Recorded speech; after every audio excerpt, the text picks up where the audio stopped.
bersatu untuk menyeru ke jalan Allah yang satu, berbekal Quran dan Sunnah. Assalamualaikum warahmatullahi wabarakatuh. Waalaikumsalam warahmatullahi wabarakatuh. Alhamdulillahirrahmanirrahim. Wassalatu wassalamu ala asyrofil anbiya'i wal mursalin. Alhamdulillahirrahmanirrahim. Hadir semua kita Buya Al-Karam Profesor Dr. Haji Zainuddin Selamat malam Prof. Alhamdulillahirrahmanirrahim. Ikhwah fillah rahimakumullah. Dari pagi kita sudah belajar banyak hal. Duka dari Prof. Dari Bapak Maula, sebelumnya dari Pak Stafali, Pak Wira, kemudian setelah sholat zuhur itu ada juga beliau Ustaz Sobat Kandi memberikan amanah beliau untuk tadi ini untuk menjalankan workshop ini dari Ustaz Sobat Kandi. Banyak harapan beliau kepada Kadi, mudah-mudahan berbeda kita ini bisa menjadi suku guru untuk dakwah di Bukit Tinggi. Tentu bimbingan Prof juga nanti itu. Jadi beliau ini asatidz fillah adalah sepertinya untuk MUI Basnas beliau meletakkan fundament organisasi yang profesional itu, karena beliau organisator sekali menurut saya, dan saya pernah bersama beliau sebagai petugas staf di jurusan di UIN untuk STAN Bukit Tinggi dulu, Prof ya. Saya banyak belajar bersama beliau. Beliau kita jurusan dulu di jurusan syariah untuk STAN Bukit Tinggi. Alhamdulillahirrahmanirrahim, bersama ketua MUI beliau, bersama juga Perpi ketika itu, dan banyak hal juga. Bahkan buku-buku panduan untuk Basnas, untuk MUI, itu hasil karya beliau ini. Saya masih ingat itu bersama Prof. Bersama Bapak Buya Bakar Sabri ya, dari ruang jurusan itu, berdiskusi. Kemudian bersama Prof. Rahman Ditonga. Dan untuk beliau semua yang amanah itu, mari kita doakan kemudian pengguru beliau, kemudian dimasukkan dalam saya. Prof. Zainuddin Tanjung rahimahullah dan asatidz fillah rahimahullah. Tema kita tentang maqasid syariah, ya Prof ya, maqasid syariah. Jadi memang beliau lah kalau tadi istilah ketua MUI apa tuh, bengkot artinya penggawanya lah untuk maqasid syariah itu, untuk fikih macam itu. Karena beliau waktu di IAIN atau STAN Bukit Tinggi itu sedikit yang S3 itu, Pak Rahman Tonga, kemudian beliau yang menyusul. Dan itu bagi teman-teman dosen itu menjadi inspirasi karena mereka bisa juga seperti beliau. Dan beliau banyak memberikan masukan berarti gitu ya itu. Alhamdulillah, beliau pernah jadi dekan di Fakultas Syariah UIN Mahmud Yunus, dan beliau karena sudah 60 nggak bisa lagi ya untuk jadi rektor sama aja. Alhamdulillah sekarang ini mungkin beliau bisa bersamai organisasi di Bukit Tinggi lagi, Prof.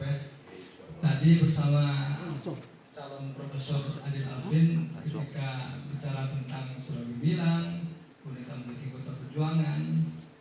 Tadi beliau ingin Surah Bilang ini kan kita ingin ada catatan-catatan di sana kan, seperti ABSWK itu belum ada catatan-catatan seperti yang pernah didengar oleh guru.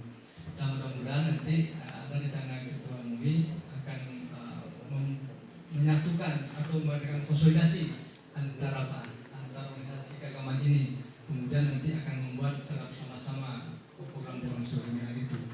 Jangan nanti parsial kan, semuanya mengarah bilang kegiatan nanti kegiatannya overlap segala macam. Dan yang terbesar seperti itu. Ya mungkin di sisa-sisa beliau ya. Tadi juga menyinggung tadi periode ketiga mungkin ketua tadi bisa melanjutkan kata beliau kan. Itu selalu beliau tadi. Baik. Saya nggak baca pantun, saya bukan passion saya, kemudian juga saya tidak bisa. Oke, penting juga ya. Kita awali dengan ini ya.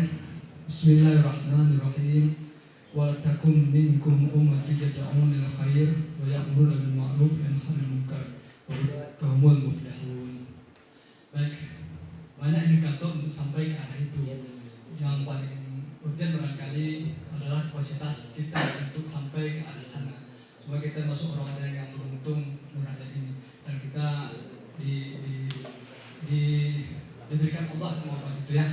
Nah, untuk mencapai indikator keilmuan itu, nah inilah kita belajar tentang maqasid syariah. Maqasid syariah. Kita akan belajar mengenai syariah secara tuntas. Mungkin nanti izin Prof ada sesuatu yang menggelitik, mungkin bisa langsung ditanya ke Prof ya, tidak menonton sama kan? Boleh Prof ya? Ya, mumpung beliau ada waktu bersama kita, nah kita manfaatkan beliau lah ya. Mungkin saya Nopal semacam bersama kita. Baik, kepada Prof, waktu yang terdesakan kita boleh membaca Bismillahirrahmanirrahim. Baik, semangat takbirnya kali. Allahu Akbar. Allahu Akbar. Allahu Akbar.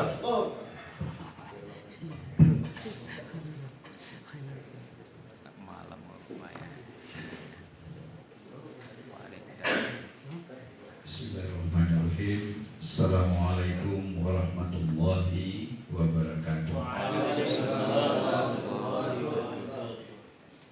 Alhamdulillah alladzi nahmaduhu wa nasta'inuhu wa nastaghfiruh wa na'udzu billahi min syururi anfusina wa min sayyiati a'malina. May yahdihillahu fala mudilla lahu wa may yudlil fala hadiya lahu. Asyhadu an la ilaha illallah wahdahu la syarika lahu wa asyhadu anna Muhammadan abduhu wa rasuluh la nabiyya ba'dah. Yang terhormat Ketua IKADI Kota Bukit Tinggi Ustadz Haji Fahmi Samiran, Doktor MA. Semoga sebentar lagi jadi guru besar gitu. Amin. Beserta jajaran, kemudian Ustadz Haji Abdul Aziz. Amin. Insyaallah. Abdul Aziz. Allahu Akbar. MA ya? MH ya?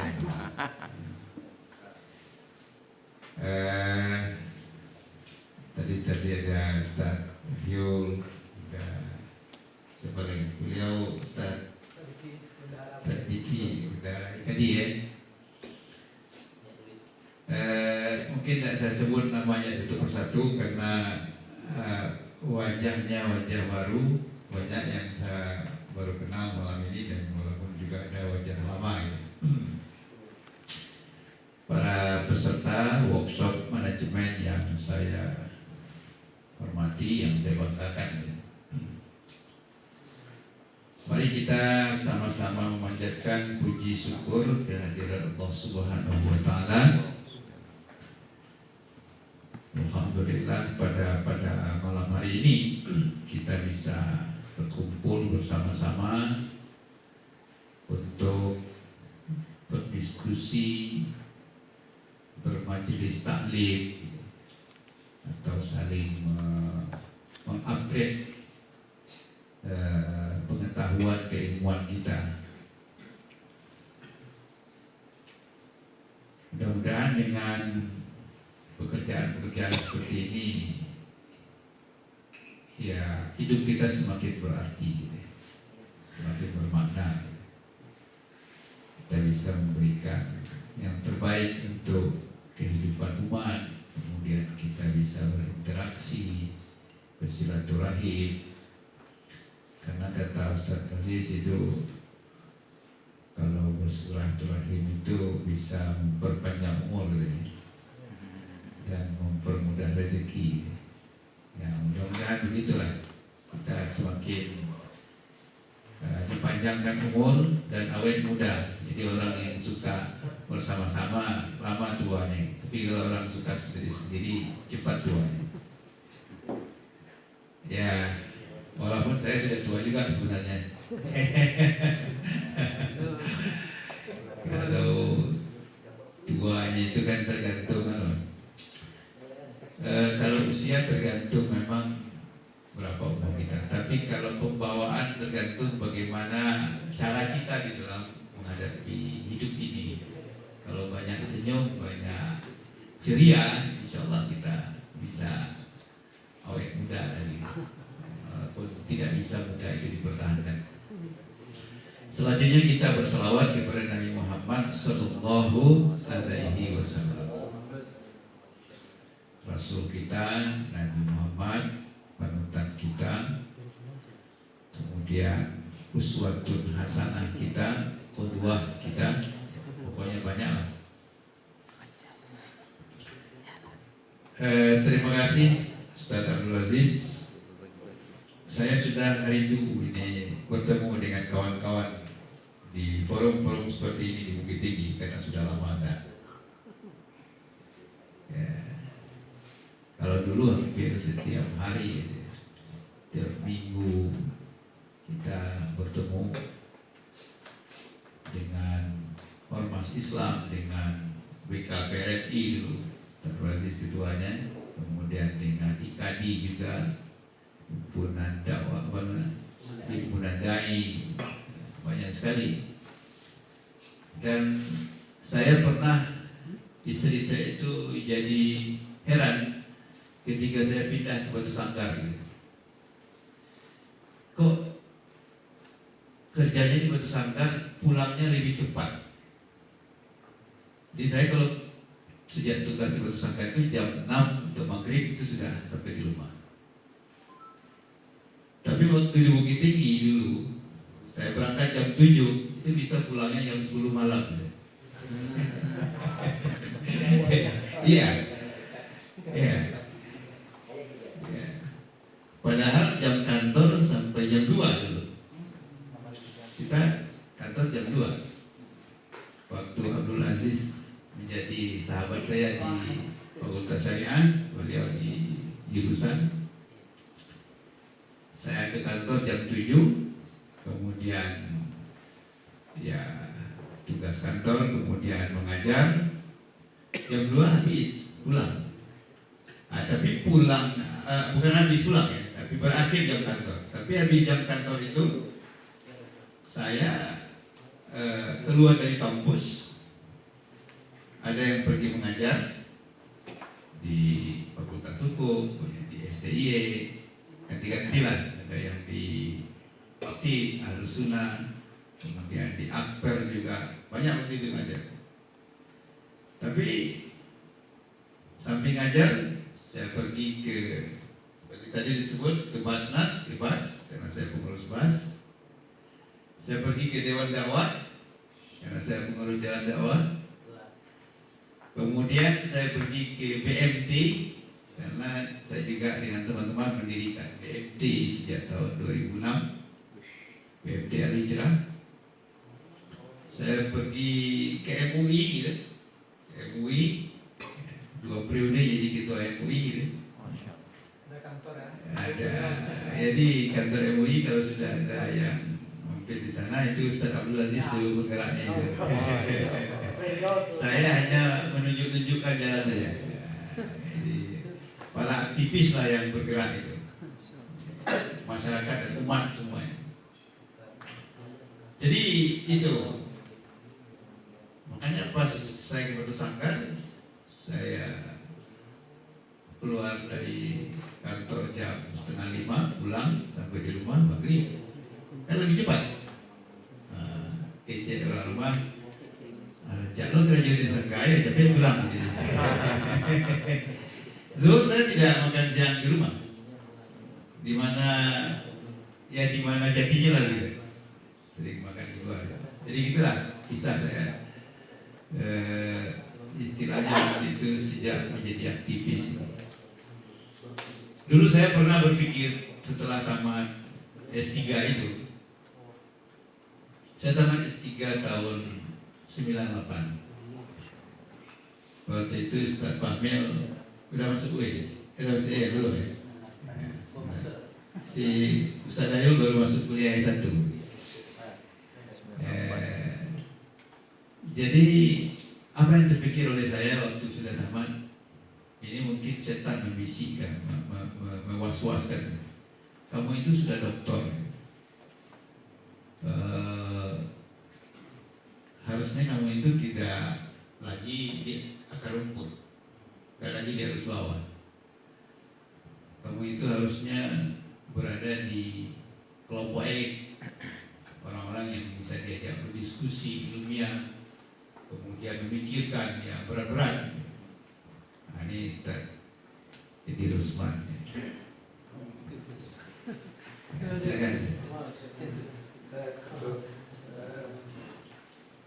Juga Ustaz Edi juga.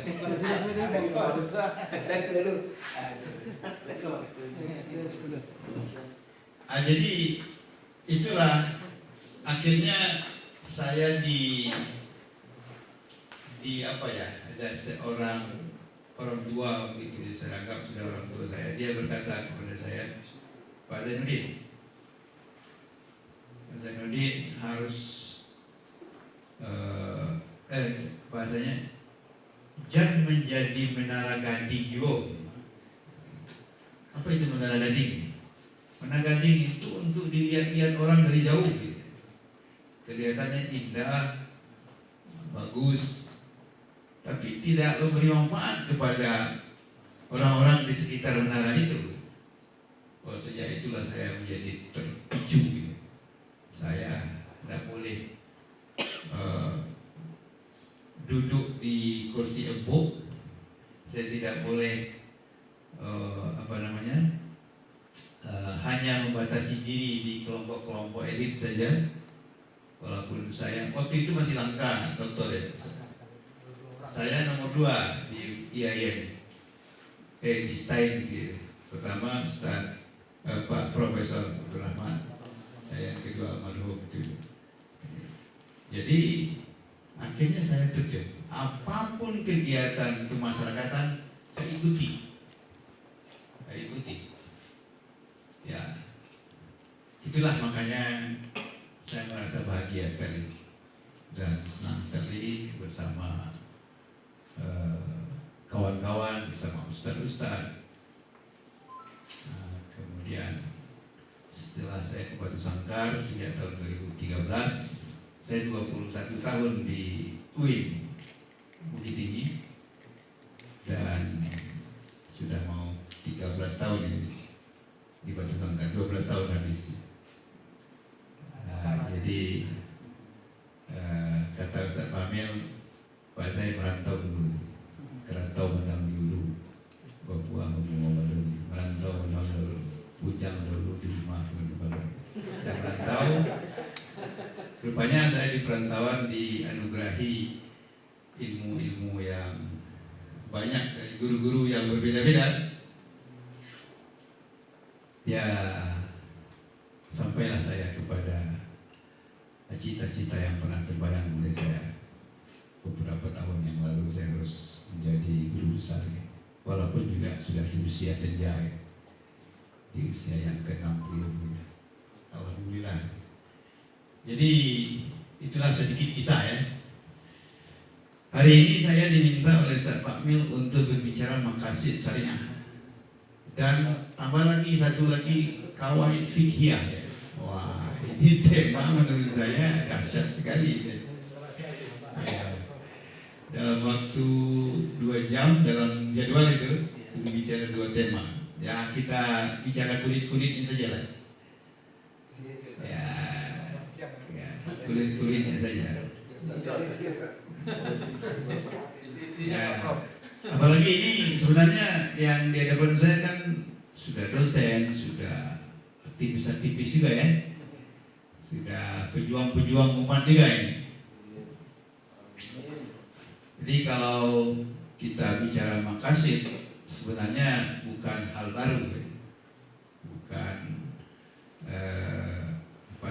bukan terminologi yang asing bagi kalangan peserta, saya yakin.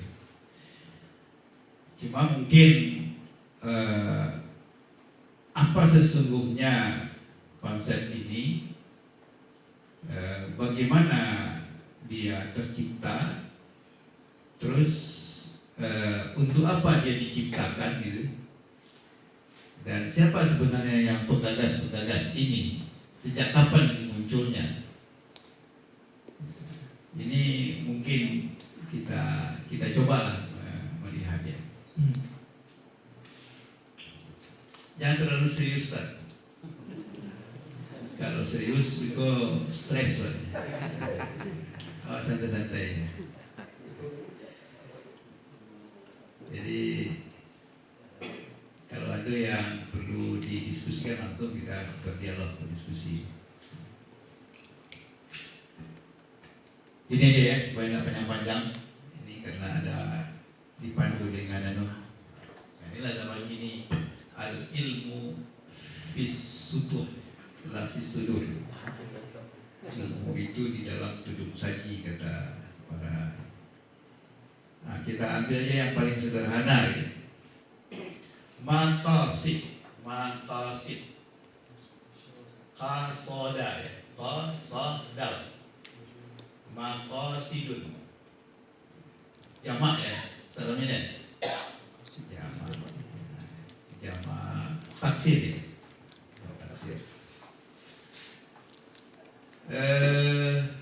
Kalau al-qasdu itu biasa kalau belajar kitab-kitab kuning, kitab klasik lebih dari kitab-kitab Asy-Syafi'iyah, maka itu di kitab Fathul Karim, kitab Matan Takrib. Niat itu kan disebut dengan al-qasdu. Qasdu syai'in muqtaranan bi fi'li. Qasad.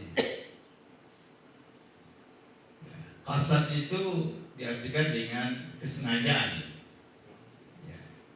Tapi kemudian qasad itu diartikan dengan apa yang menjadi tekad. Menjadi tekad yang menjadi azam kuat kita. Makanya hakikat niat itu disebut ya, bukanlah pada lafaz, tetapi pada pada ungkapan dari lubuk hati yang dalam. Dan niat itu tidak juga di otak, tapi di hati. Lalu di kalangan Syafi'iyah, untuk membantu hati itu bertekad, dilafazkanlah niat itu supaya mempermudah hati itu berazam. Kalau tiba di wudu, nawaitul wudu'a diraf'il hadatsil asghar. Kalau tiba di sholat, maunya usolli fardhu zuhri dan seterusnya. Kalau tiba di puasa, nawaitu shauma gadin. Jadi dilafazkan, itu bukan niat, dan sepakat itu ulama mengatakan itu bukan niat, tapi itu talaffuz an-niat. Bagaimana untuk menguatkan azam, untuk menguatkan tekad. Kadang-kadang kalau tidak dipandu begitu, hati kita itu berbelok dia. Atau karena kita dibayang-bayangi oleh macam-macam, kita mau salat zuhur kok yang terkasatnya, yang terungkapnya itu asar gitu. Nah, oleh karena itu sebelum dia berbelok, salli fardal asri.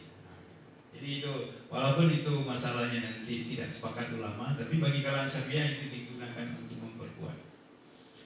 Jadi rupanya ketika apa yang sudah diazamkan itu, yang sudah ditekadkan itu, itulah yang menjadi tujuan kita. Itulah yang menjadi tujuan akhir kita. Tadinya dia mengawali, niat itu kan mengawali. Kalau tujuan kan di akhir. Jadi umpamanya kita bertekad untuk mencari keridhaan Allah. Makanya di setiap niat itu kan ujungnya lillahi ta'ala kan gitu. Lillahi ta'ala.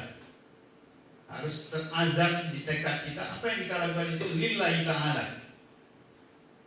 Di awal, tetapi kemudian lillahi ta'ala itu menjadi tujuan ya. Menjadi kasat yang di awal tadi menjadi tujuan akhir. Menjadi tujuan akhir. Makanya kata kasat di Indonesia kan dia bisa berarti atau berbunyi dengan maksud. Ketika dia maksud artinya yang dituju, yang disengaja, yang mau diinginkan, maksud. Jadi kata maksud dalam bahasa Arab sudah menjadi bahasa Indonesia. Kalau begitu, bila kita terjemahkan maqasid syariah adalah maksud-maksud dari syariah itu disampaikan oleh Allah Subhanahu.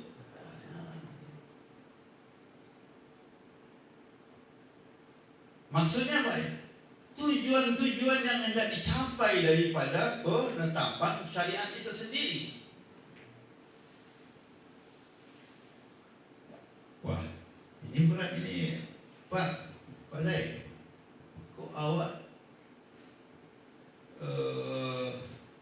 disuruh membaca maksud Allah? Kita kan tidak tahu, sedangkan maksud Ustaz Abdul Aziz tidak tahu kan?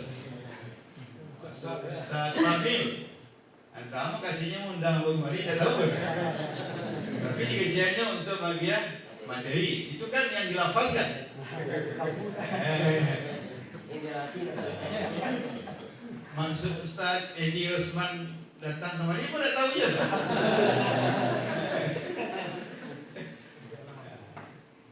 Jadi apalagi maksud Allah, ya kan? Maksud itu kan dibalik, ya. Kalau kita berbicara dibalik lafaz, ya, dibalik lafaz. Makanya tadi al-qasad kan, al-qasad. Kita disuruh membaca maksud-maksud Allah, tujuan Allah. Nah, oleh karena itu nanti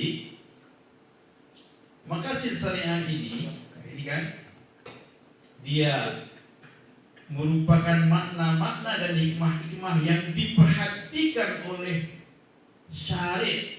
Syariat itu Allah dalam seluruh ketentuan hukum syariat yang tidak terbatas pada jenis hukum apapun. Sekarang disebut maqasid syariah. Ma huwa syariah? Syariah itu apa?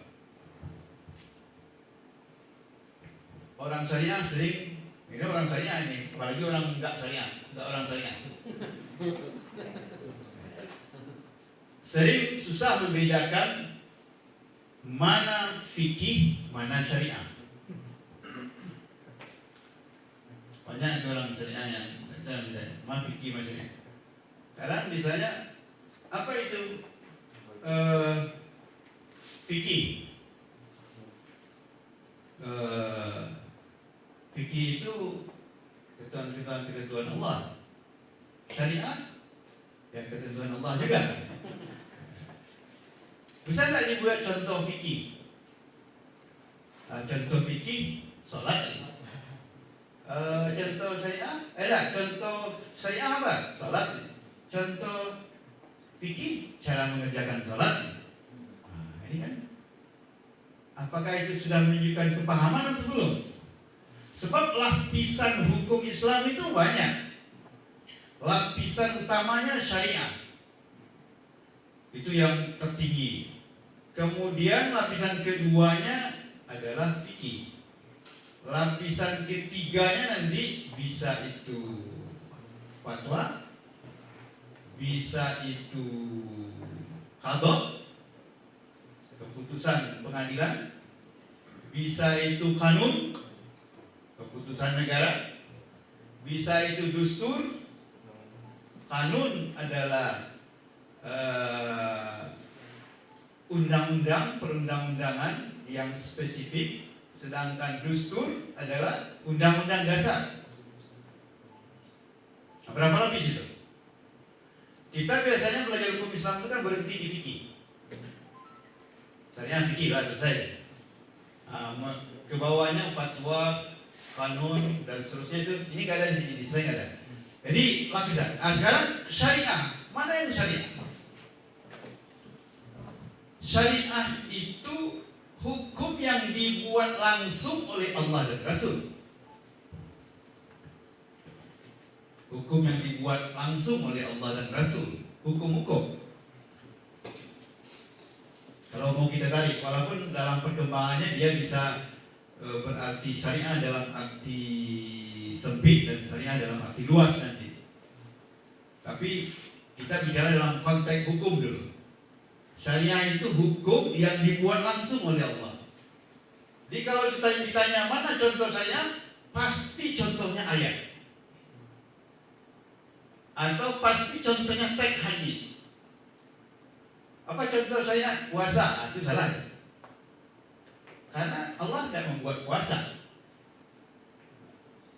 Tapi yang Allah buat, kutiba alaikumusiyam kama kutiba alal ladzina min qablikum. Itulah syariah. Salat, kalau hanya dikatakan apa itu syariah? Syariah itu salat, belum pas. Yang salat, yang syariat itu adalah aqimus shalah wa atuz zakat. La taqrabuz zina.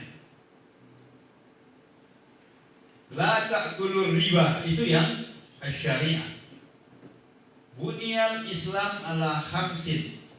An tashhada an la ilaha illallah wa an tuqimat shalah wa an tu'tiyaz zakat wa an tasuma ramadan wa an tahujjal bait man istata'a ilaikum sabila.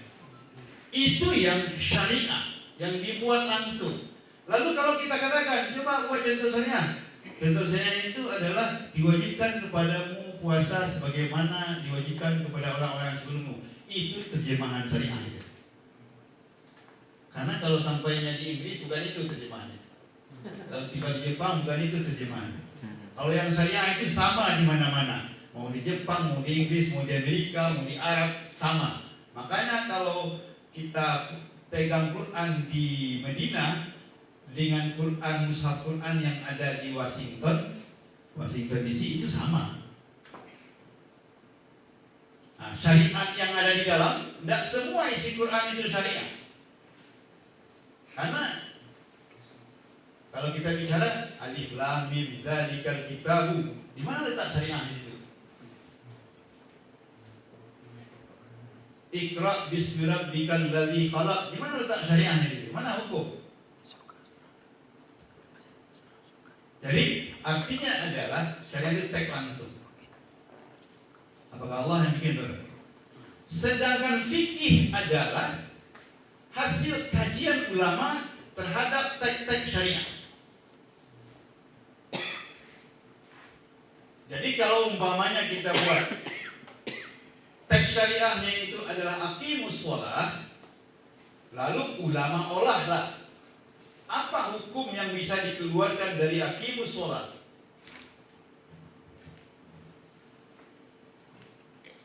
Sebelum mengeluarkan hukum, ulama ini buat kaidah-kaidah hukum dulu, buat kaidah-kaidah dulu. Dikumpul-kumpullah oleh ulama kalau ada di dalam Al-Quran atau hadis itu perintah. Nah, dia buat rumusan al-aslu fil amri fil wujub. Dilihat ada perintah sholat, ada perintah berzakat, ada perintahnya haji. Kalau diperintah, kalau begitu hukum asal perintah adalah wajib. Al-aslu fil amri fil wujub. Ya. Lalu dengan memakai kaidah itu namanya kaidah fikih atau kaidah usul? Itu namanya kaidah usul. Kaidah usul itu kaidah kebahasaan. Ya. Dengan memakai kaidah itu, kalau ada perintah, hukumnya wajib sepanjang belum ada dalil yang memutarnya kepada selain wajib. Maka dilihat aqimus shalah, di situ ada perintah, maka dinyatakanlah oleh ulama as-salatu wajibatun. Itu yang fikih. As-salatu wajibatun itu yang fikih. Atau as-siyamu wajibun, itu yang fikih. Az-zina haramun atau muharramun, itu yang fikih. Kalau as-salatu wajibatun, maksudnya salatul maktubat ya. Salatu wajibatun itu kan tidak ada di teks. Tidak terdapat di teks syariah kan? Tetapi dia hasil kajian ulama terhadap teks-teks syariah. Jadi kalau mau menjawab contoh fikih, pasti nanti berkisar di antara hukum wajib, mandub, mubah, makruh, haram, sah atau batal. Itu yang nanti keluar dalam bahasa fikih. Jadi tidak bisa kita mengatakan apa contoh fikih tata cara salat, ya nggak bisa. Tapi fikih itu ada salat 5 waktu wajib. Karena itulah yang dihasilkan ulama dari memahami arti musola. Jadi kalau begitu fikih ciptaan siapa? Produk siapa? Kalau syariah tadi produk Allah dan Rasul. Kalau fikih produk siapa? Ulama atau manusia. Jadi fikih hukum manusia, hukum yang dibuat oleh manusia.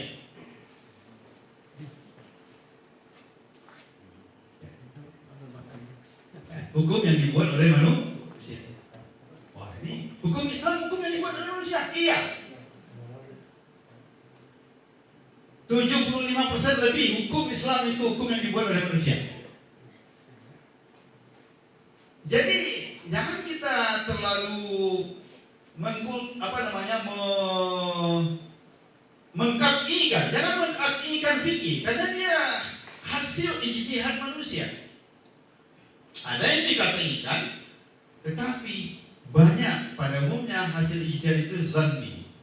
Dia bisa orang berijtihad lain, walaupun al-ijtihad la yubtalu bil ijtihad. Ijtihad yang satu tidak bisa dibatalkan dengan ijtihad yang lain.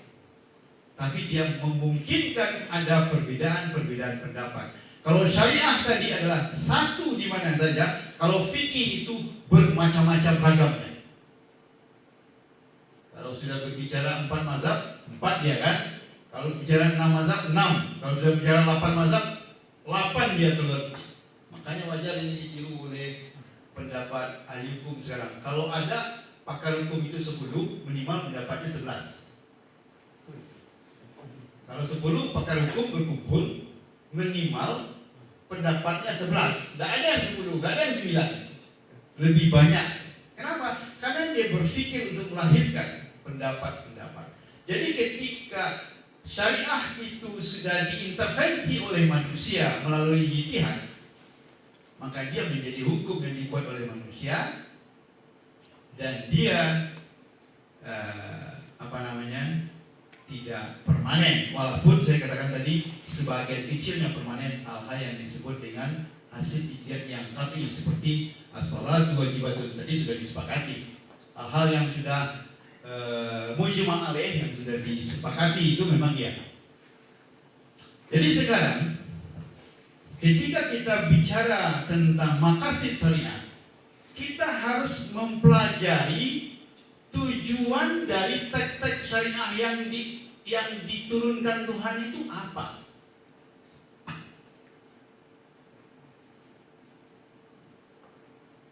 Apa tujuan?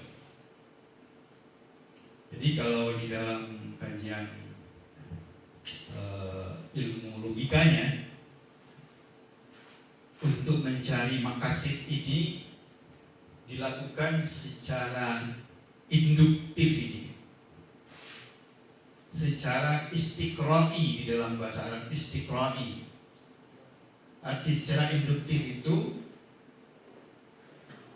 kita telusuri berbagai fenomena-fenomena, berbagai kasus-kasus. Kalau dalam hal ini kita pelajari berbagai ayat Al-Quran, berbagai hadis Nabi. Setiap ayat, setiap hadis itu kita pelajari. Dari setiap ayat dan hadis itu lalu kita tarik nanti kepada satu titik.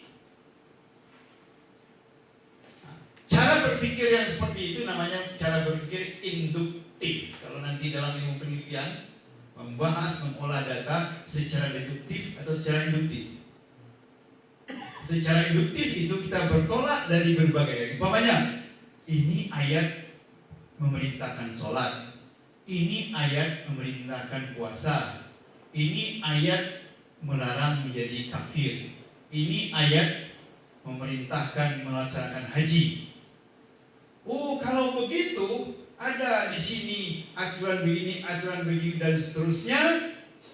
Kata kata ulama bisa ditarik kepada satu titik. Itu namanya hifzuddin namanya itu. Untuk kerja yang seperti itu, kalau Tuhan nyium-nyium itu tandanya untuk memelihara agama itu. Nah, itu namanya kesimpulan yang ditarik oleh ulama secara induktif. Jadi yang menyimpulkan bahwa itu untuk memelihara agama itu para ulama melalui teori makasidnya. Mudah-mudahan nanti ini kan sedang pelan-pelan dulu ya. Kalau ada yang belum begitu belum begitu paham benar, agak lambat loadingnya, nggak apa-apa, jangan dipaksa. Nanti putus kabel satu nanti, maka bunyi gitarnya akan berbeda-beda. Jadi kalau begitu, maka sisanya itu adalah hasil dari kajian para ulama terhadap berbagai ayat, berbagai hadis yang telah disampaikan.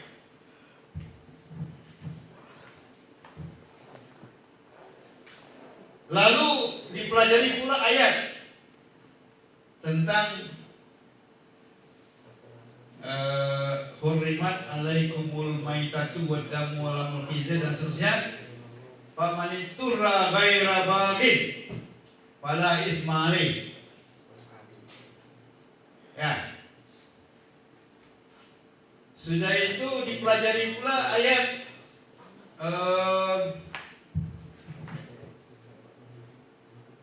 ini lama dulu, kita kan mengulang kan.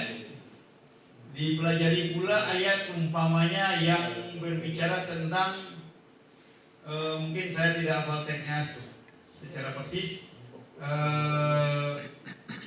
ayat yang mengatakan kalimat kafir tapi hatinya tetap dalam keadaan beriman. Apa itu? Ya.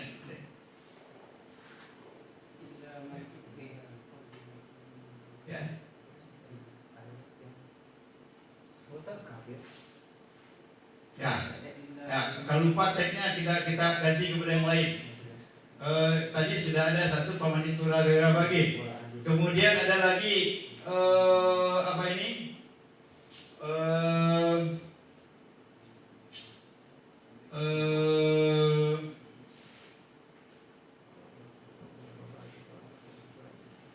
Apa ini?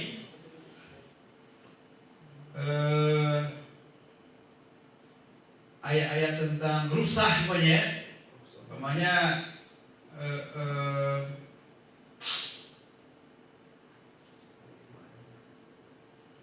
bukan. Waduh, inilah resiko ndak afis dulu waktu kecil.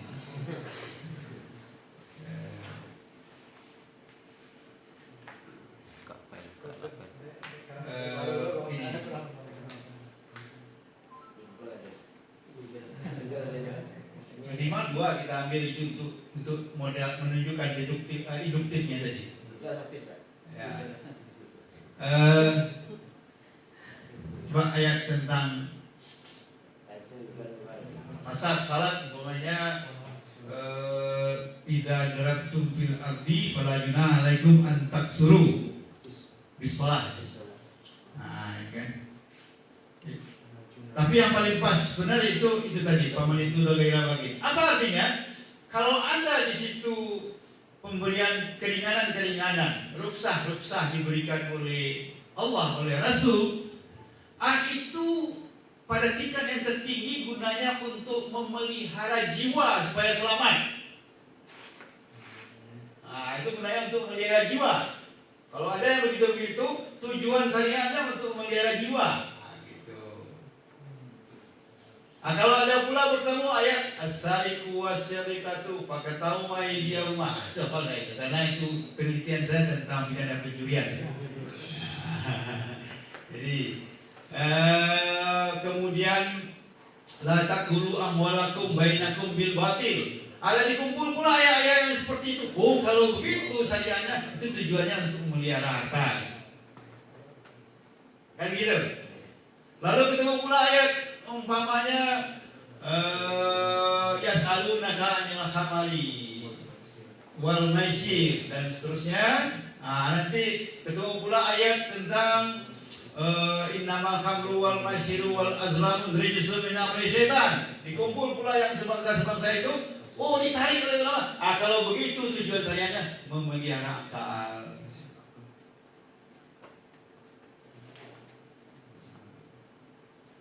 Dikumpul pula ayat-ayat lain yang berkaitan dengan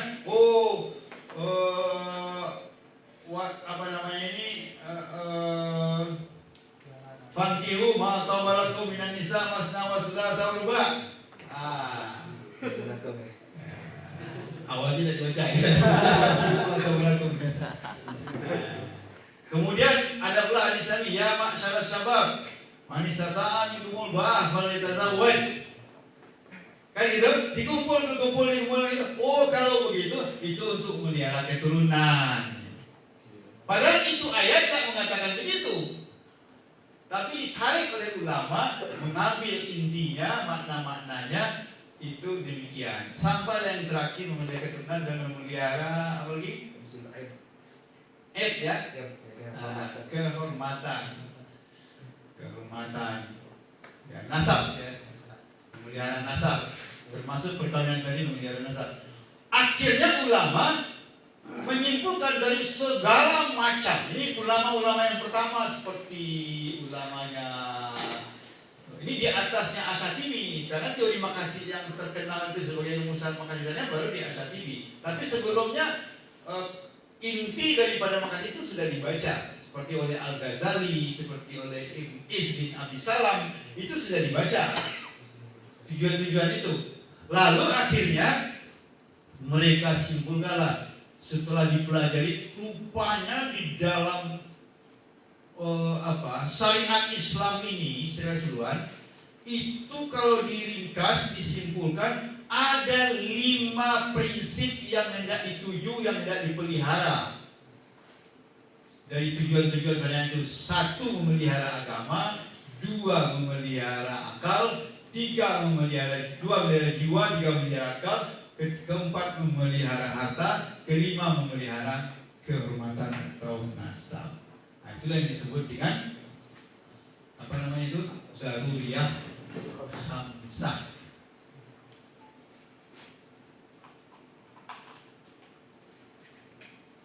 Mengapa nak panik-panik mencari itu tuh? Ikut istilah ayat, ikut istilah hadis. Kan ada orang yang simpel, apa dikatakan hadis, ada yang ayat, ya ikut saja. Untuk apa kita gali-gali? Untuk apa ulama itu bicara-bicara sampai ke situ? Terlalu sulit, terlalu berat.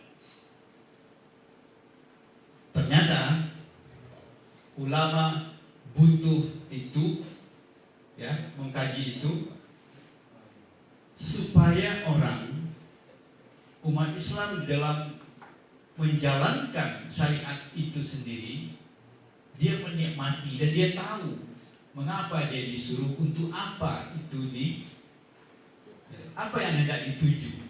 Kalau sudah memelihara jiwa, ya, artinya jiwa tidak boleh terancam. Tidak boleh terancam jiwa, ya. Agama tidak boleh terancam. Akal tidak boleh terancam.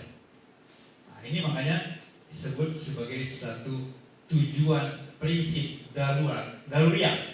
Tujuan yang 5 macam itu. Nah, itu juga dibagi lagi. Untuk mencapai tujuan yang 5 itu diklasifikasikan menjadi 3 tingkatan. 1, pemeliharaannya secara daruri. Artinya wajib, tidak harus demikian dipertahankan. Tapi ada yang di bawah itu, artinya kalau menyangkut nanti dengan nyawa, dengan jiwa, maka ada hal-hal yang harus dilanggar umpamanya, itu dibenarkan di dalam syariat. Karena jiwa harus diselamatkan. Seperti tadi, makan bangkai dibolehkan kalau kita yakini bila kita tidak makan itu, kita akan terancam kehidupan kita. Mengucapkan kalimat kafir, nah, ini dalam contoh-contoh klasik, mulut kita boleh dibolehkan kalau kita diancam orang yang mengancam itu tidak ada daya kita untuk melawan, sepanjang hati kita masih tetap dalam keadaan beriman. Nah, itu artinya jiwa harus diselamatkan. Kalau begitu tingkatnya daruri, tingkat tertinggi. Di bawah itu hajiah, tingkat keperluannya tinggi, tetapi tidak sampai mengancam jiwa. Sehingga ulama kadang-kadang menempatkan al-hajah tanzilu manzilatat darurah. Hajat itu pun bisa menempati tempat darurat. Ya, umpamanya menutup aurat itu haji. Tapi menutup aurat dengan pakaian yang cantik, turun ke bawah sedikit, itu namanya tahsini. Begitu ulama membagi-bagi tujuan syariat tadi. Tahsini artinya adalah ini tujuannya penting, tetapi dia di level pelengkap. Ini tujuan penting, ini di level pertama, ini baru. Ini tujuannya penting, tapi di level kedua. Tapi kalau yang di level ketiga itu sudah bisa. Oh, umpamanya ke masjid kita dari Jumat tidak pakai harum-haruman, ya tidak apa, tidak batal Jumat, tapi tidak punya pakaian, ya itu tidak bisa.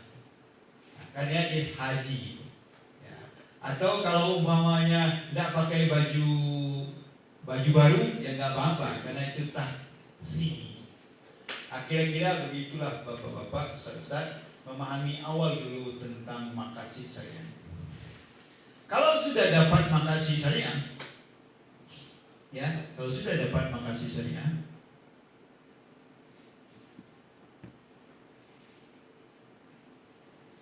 ulama-ulama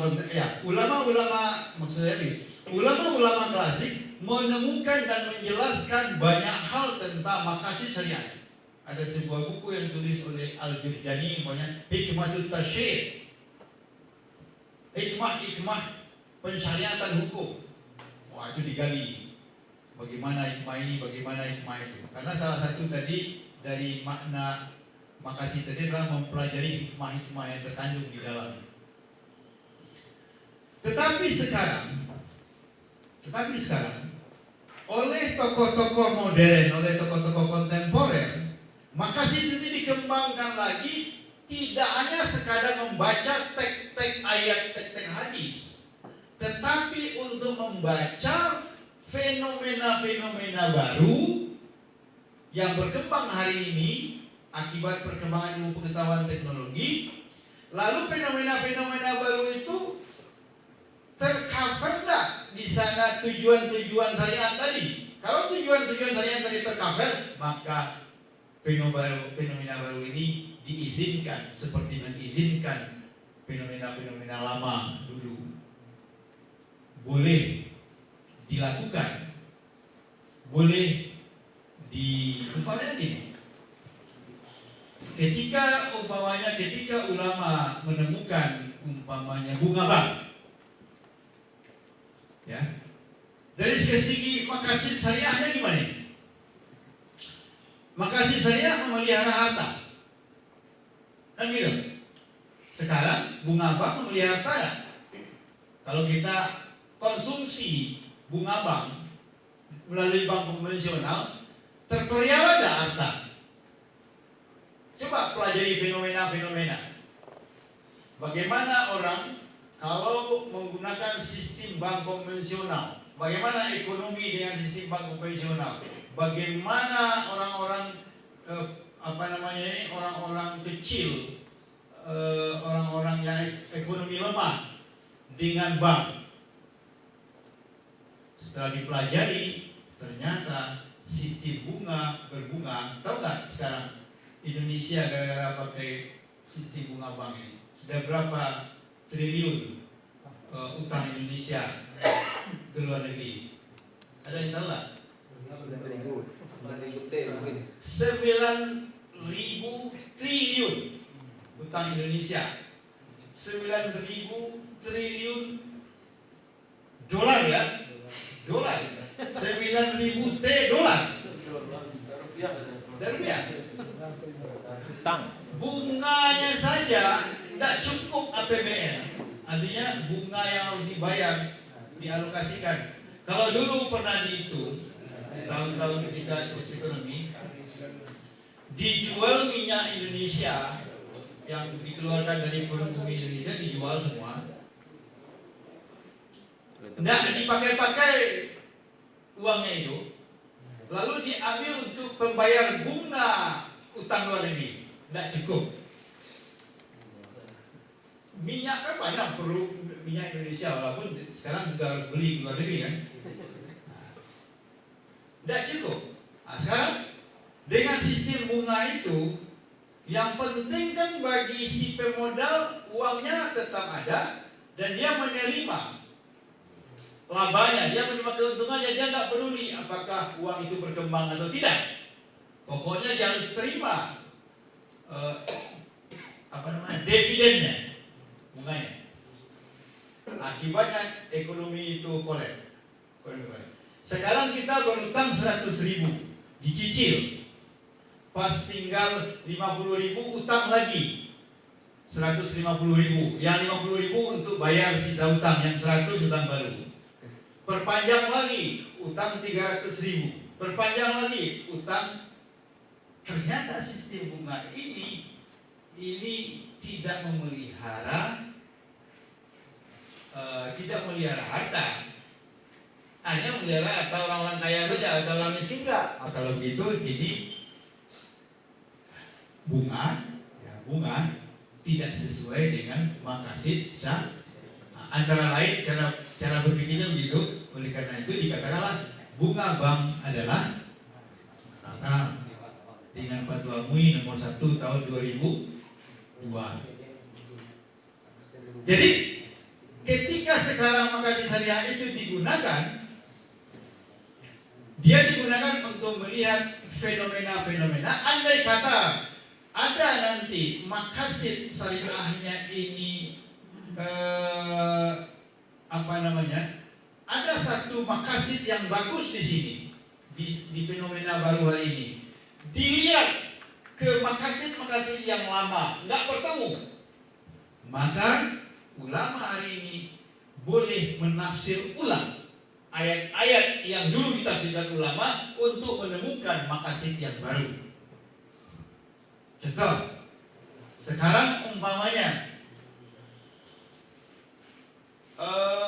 ada maqasid tentang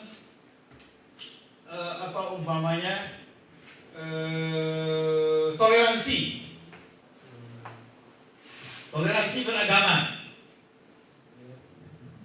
Ternyata hari ini orang berpikir dunia harus dibangun dengan prinsip toleran, tidak boleh dibangun dengan prinsip permusuhan.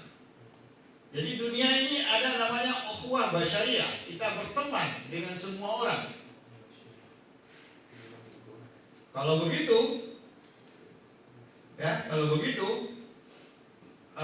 toleransi bisa jadi model maqasid terbaru. Oh, katakanlah umpamanya bertemu kita dengan ayat la tattakhizul kafirina awliya'a, la tattakhizul mu'minina kafirina awliya. Tidak boleh orang mukmin menjadikan orang-orang kafir itu sebagai pelindungnya atau sebagai pemimpinnya. Kalau hari ini dunia umpamanya dipimpin oleh orang yang tidak muslim, bagaimana? Boleh tak kita ikuti? Dewan Keamanan PBB itu siapa pemimpinnya? Muslim mana? Yang terkenal kan sekretaris ya. Kalau yang ketuanya nggak terkenal. Sekjen Kofi Annan pernah dan seterusnya. Dan seingat saya belum pernah yang muslim. Tapi kalau ada kebijakan dunia kita ikuti nggak? Pertanyaannya, berdosakah kita mengikuti kebijakan itu? Kalau kita baca teks bisa berdosa. Tapi kalau kita tafsir ulang teks tadi, kita tafsir ulang umpamanya sepanjang, itu nanti kepemimpinannya itu sepanjang tidak merugikan kepada kita dan tidak mengancam kepada keberadaan keyakinan kita, hal-hal yang sangat prinsip yang daruri tadi, maka boleh toleransi. Nah, inilah cara-cara baru oleh ulama. Kalau di dalam teorinya, sekarang yang paling terkenal itu kan dengan makan syariahnya itu ada Ibnu Asyur, ya, ada yang paling muda sekali itu Yasir Auda, yang paling sangat junior sekali. Yasir Auda itu baru kelahiran tahun 66 ya. Masih lebih tuaan saya daripada dia. Tapi dia lebih 10 kali lipat hebatnya dari saya. Dan dia sekarang punya Makassar Center yang ditaruhnya di Inggris. Dan dia kadang di Amerika dan dia lebih banyak di luar. Ternyata dunia ini kalau mau damai, pakailah konsep maqasid syariah itu. Dan dia mengembangkan konsep maqasid syariah dengan teori namanya systemic approach, dengan teori sistemnya. Jadi sesuatu itu berjalan secara baik kalau diatur secara sistemik, secara seimbang, secara adil. Jangan umat Islam hari ini lebih hanya mengatakan saya Islam dan saya tidak, kalau akan berseberangan dengan saya ini berbeda akidah, saya tidak mau tahu. Sekarang coba bayangkan, tidak menguntungkan kepada umat Islam. Umat Islam berapa di dunia ini? Mana yang banyak orang Islam daripada non Muslim? Muslim dan non Muslim kita bagi dua aja dulu. Muslim non Muslim mana yang banyak? Non Muslim. Sekarang penduduk dunia 8 miliar. Yang Muslim berapa? 2 miliar. 2 miliar. Jadi kalau ada hal-hal yang kita tidak ambil dengan strategi baru kita akan tetap kalah. 2 miliar mana mungkin melawan 6 miliar? Tidak bisa. Sekarang umpamanya kemampuan intelektualitas orang Islam atau dunia Islam. Orang Indonesia kan paling banyak orang Muslimnya. Indonesia dalam 1 juta penduduk itu pakar ahlinya hanya sekitar 100 sampai 150 ahli dalam 1 juta penduduk. 1 juta penduduk mungkin paling tinggi sekarang 200 itulah, karena sudah banyak guru besar baru yang bermunculan. Jadi bayangkan kalau 1 banding dalam 1 juta penduduk ada 100 atau katakanlah 200. Kita kalah dengan Malaysia. Malaysia itu 1 juta penduduk Malaysia, dia punya 300 sampai 350 pakar, orang-orang hebatnya, ilmuwannya. Yang agak lumayan itu sedikit Iran. Iran itu mencapai hampir sekitar 500. Tetapi tahu nggak? Jepang, 1 juta orang Jepang berapa ilmuwannya?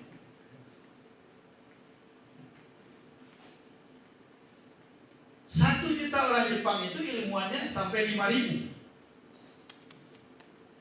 Kita tadi 200. Padahal merdeka kita hampir sama dengan Jepang kan? Dia setelah dibom Jepang, Hiroshima dan Nagasaki, pulang orang Jepang dan Indonesia bangun negaranya. Dia tanya berapa guru yang hidup? Jadi dia bangkit dari tahun 42. 45 ya, hampir 45. Amerika itu punya sekitar 7.000-an. 1 juta orang Amerika, dia punya 7.000. Inggris, Amerika itu hampir berlima. Sekarang saya tanya, Yahudi, kalau ada 1 juta orang Yahudi, berapa ilmuannya?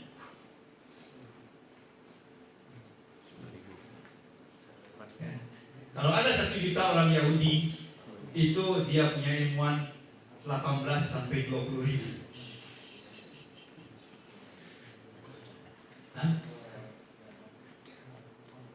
Makanya dunia hari ini dikuasai oleh Yahudi. Di mana-mana dia pegang, ilmunya pegang. Yahudi dalam artian Hebrew ya, bukan Judaism. Karena Yahudi itu dua bahasa Inggrisnya. Satu Hebrew, bangsa Yahudi. Yang kedua Judaism, agamanya Yahudi. Jadi orang bangsa Yahudi pada umumnya beragama Yahudi. Jadi Hebrew, Ibrani bahasa Ibrani, bahasa Inggrisnya Hebrew. Jadi kalau dia apa tadi?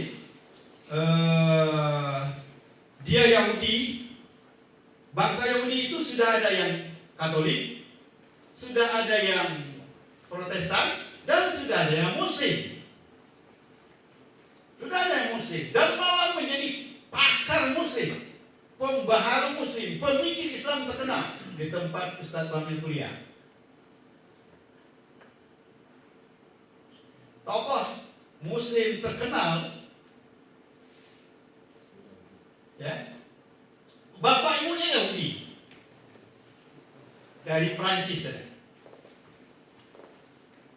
ya. Mahmud Abbas, tokoh pembaharu Islam Pakistan. Mahmud Abbas itu keturunan Yahudi, tapi seorang Muslim yang cara berpikirnya cukup apa? Ya, cukup radikal lagi ya. Jadi orang-orang Yahudi itu sudah, yang bangsa Yahudi tadi sudah ada yang Muslim, dan sudah ada juga yang diambil jadi menantu orang Indonesia. Ya, karena dia sudah Muslim, kenapa tidak? Kan gak masalah. Kan kalau perkara nenek moyang itu kan termasuk nenek moyang Nabi Muhammad kan? Tidak ada PEWA. Ya. Tidak pernah pesan. Sedangkan bapak dan ibu Nabi Muhammad sendiri sekarang kita masih berdebat apa agamanya. Ya.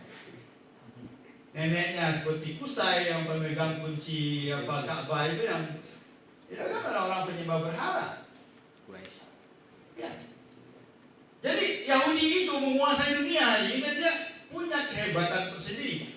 Ilmuannya itu yang saya bilang tadi sudah mencapai 18 sampai 20 ribu per 1 juta. Komunitas Yahudi itu di dunia paling-paling ya sekitar 30 sampai 35 juta. Ada sebuah negeri Muslim di Eropa namanya Albania. Kalau salah Albania. Kemarin ini ada penelitian. Negeri yang banyak penduduk Muslim mayoritas di Eropa ternyata tempat berlindungnya orang-orang Yahudi di Eropa yang dapat ancaman dari berbagai negara-negara berlindungnya ke negara Albania. Berarti ini hasil penelitiannya dipamerkan di Australia beberapa bulan yang lalu. Di tahun ini juga bisa. Berapa hebatnya orang Islam bisa berdampingan dengan orang Yahudi.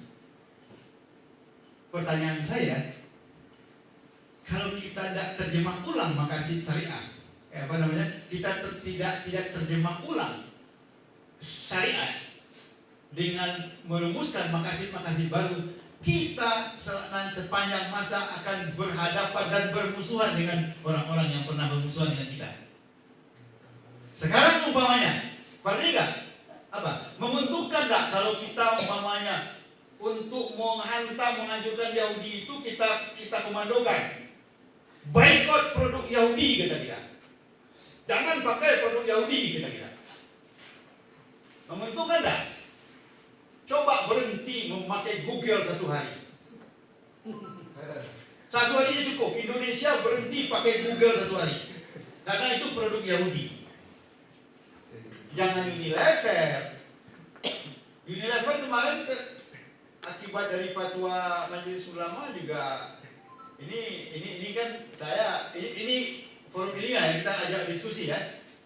Banyak karyawan Unilever yang dirumahkan. Ternyata yang banyak yang dirumahkan itu jadi di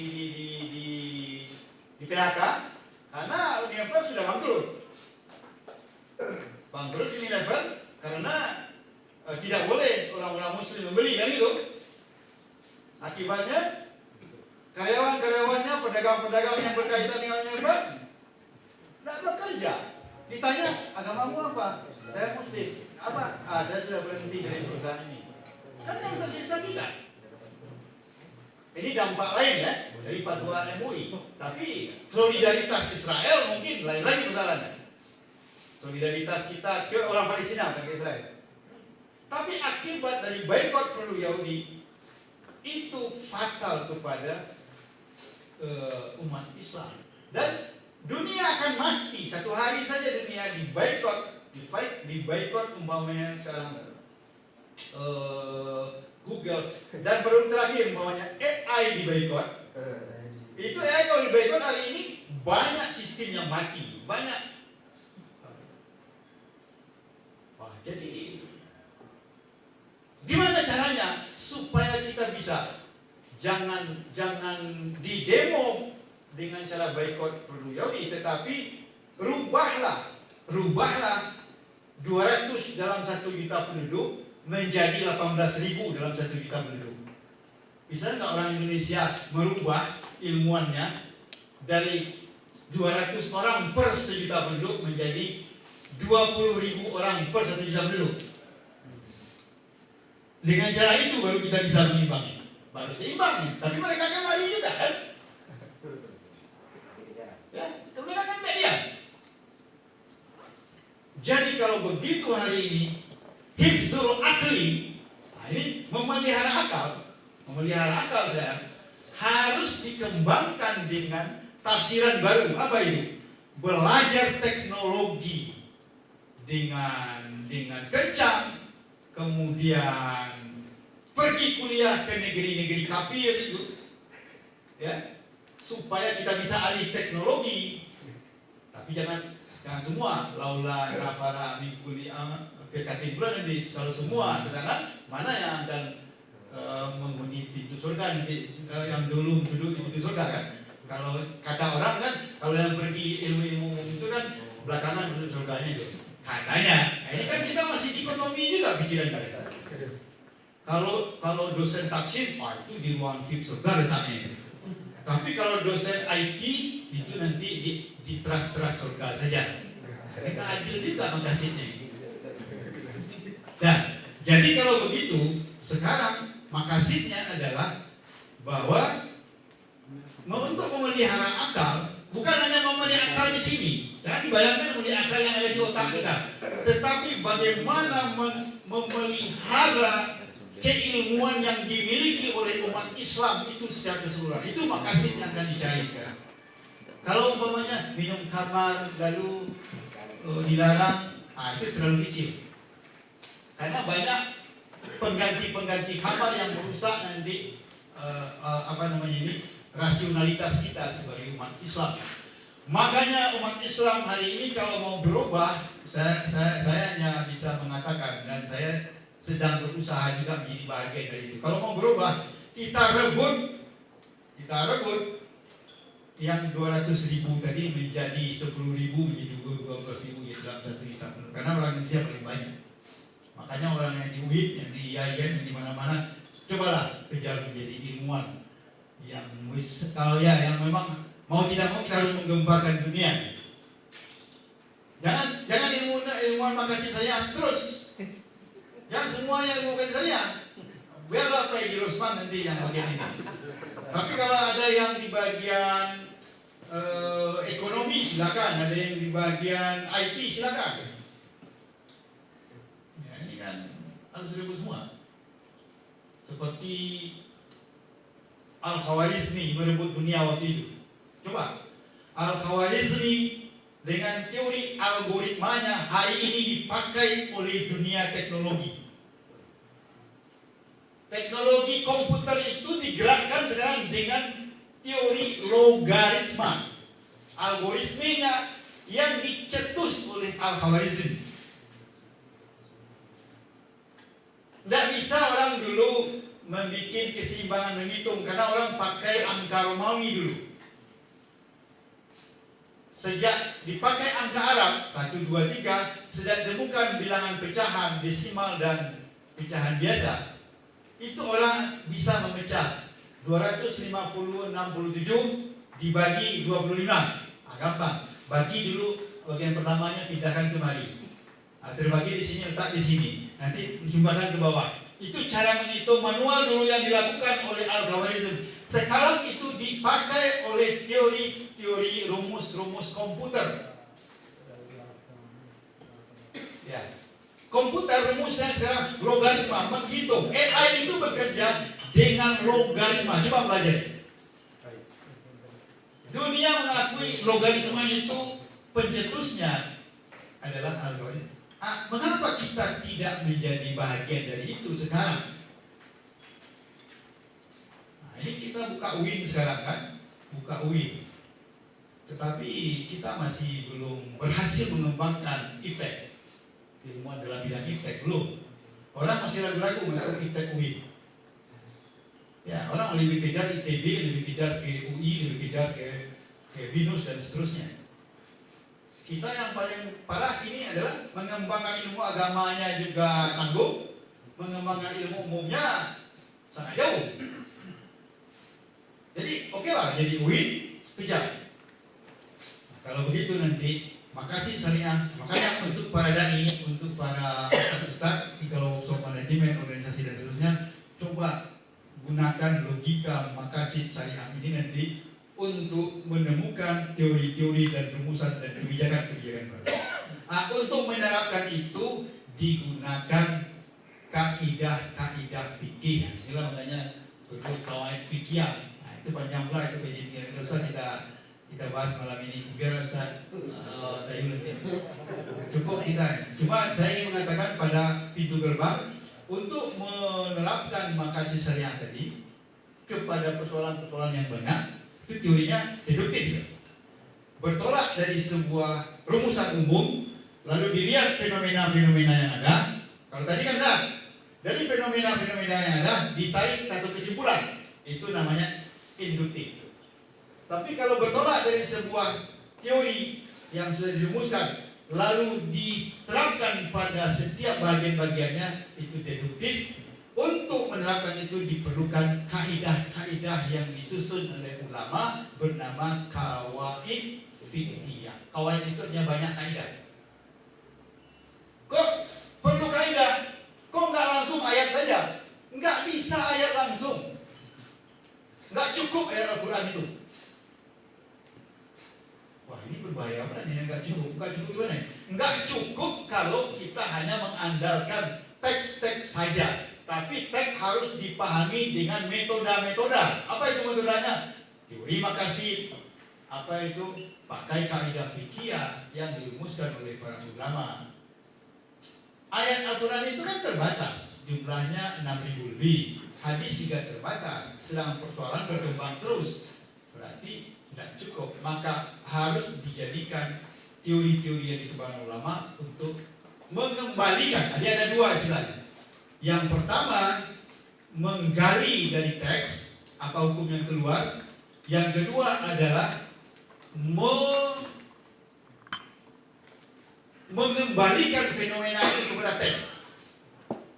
Itu namanya ijtihadnya, ada ijtihad tatbiki, ada ijtihad istibati.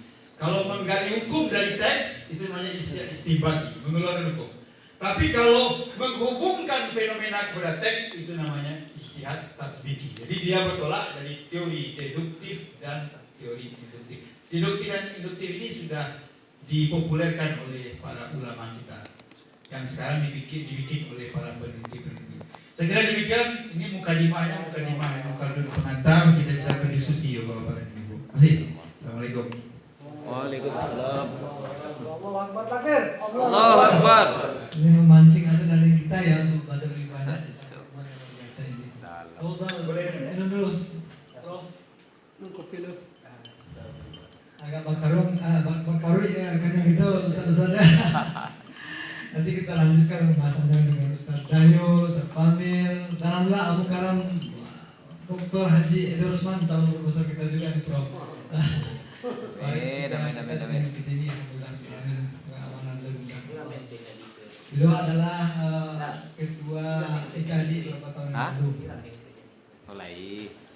Baik, asatidz bismillahirrahmanirrahim. Sudah tergambar ya apa itu maqasid syariah, kemudian apa itu bedanya antara syariah, fikih, kemudian ada fatwa, ada qada, ada qada dustur. Nah, itu disinggung beliau nih. Fatwa itu seperti apa, qada dustur segala macam ya. Nah, fikih. Tentang maqasid syariah itu bisa kita terapkan kalau kita sudah tahu qawaid fikihnya. Nah, fikih itu dalam beliau kajiannya Prof ya. Ini udah kajian luar biasa ini dalam seminar nasional, ini kajian-kajian yang biasa disuguhkan kepada metode induktif, istiqra'i segala macam. Jadi mungkin sudah ada catatan khusus kita yang perlu kita pertanyakan, kita pertajam, kita elaborasi lagi dari keilmuan kalam kita yang berkenan hadir bersama kita. Mudah-mudahan difulapi lah dengan kegiatan lanjutan untuk memperkaya ajaran-ajaran kita. Sebab untuk watakum itu tentu untuk sampai ke olakum itu tentu tidak sembarang pula kita dapatkan itu kan. Itu yang mumpuni kita sampaikan ke sana. Dan salah satu indikatornya memang kita yang mumpuni. Mudah-mudahan kalau kita target yang seperti beliau sampaikan, kalau sekarang 200 per 1 juta Indonesia itu yang ilmuwan, mudah-mudahan asatidz para dosen, kemudian para guru, ada guru BK segala macam di SMK, kemudian segala macam bisa mengendos, bisa motivasi anak didiknya, mahasiswanya itu seperti ini lah nanti semuanya. Karena kalau kita mungkin akan belajar seperti yang Prof sampaikan untuk sahabat ilmuwan yang bisa seperti ini, kena ribet. Jadi kita tularkan kepada anak didik kita semuanya.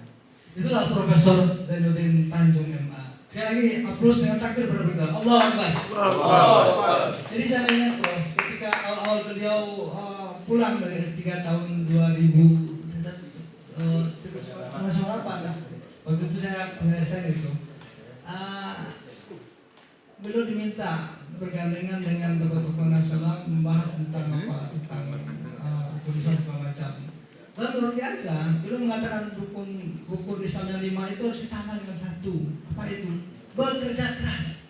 Nah, umat Islam kalau UIN, Yai Einstein mengiyakan membuat portofolio luar biasa, artinya ada turunan dengan kerja keras itu seperti target, mungkin kalah Jepang itu Bro. Karena harus masuk segini, disiplin segala macam, juga tembus ke bawah, ya kan? Nah, seperti dia ini bekerja keras itu dikritik juga, ini nggak masuk ini semuanya, tapi beliau seperti itu. Memang ya untuk meraih 1 itu memang harus bekerja keras seperti itu yang beliau harapkan ketika itu. Masih nggak perubahan ketika itu. Baik, asatidz sudah mengulah, saya tidak akan berkomentar lebih panjang lagi. Mungkin kita sudah punya catatan yang signifikan ketika elaborasi nantinya bersama Prof kita. Silakan berapapun ditampung insyaallah. Silakan atas wilayah yang mau ditanyakan diperdalam dan salah-satunya. Baik, silakan atau dipertanyakan apapun juga. Itu enggak balik aja ngobrol. Biasanya di kuliah kok sekian semester loh. Ayo langsung Profesor Ayu Dangkon. Ini kita fokus saja di kepala ya. Nah, beliau adalah profesor. Assalamualaikum warahmatullahi wabarakatuh. Yang semua kita hormati Bapak Profesor Dr. Zainuddin Tanjung MA. Mohon izin Prof, ini memancing yang lain nih Prof. Merespon apa yang Prof sampaikan bahwa maqasid itu adalah tujuan akhir ya, atau maksud dari syariah itu sendiri gitu kan. Dan itu adalah dalam konteks ibadah itu adalah tujuan kita gitu kan, lillahi ta'ala gitu. Dan dalam konteks keilmuan kita, nah maqasid syariah itu adalah maksud atau mengetahui dari maksud syariah itu gitu. Nah maksud saya begini Prof, bahwa keilmuan kita gitu ya, yang mungkin barangkali tidak semuanya basic syariah, tapi kita terlibat di dai gitu ya.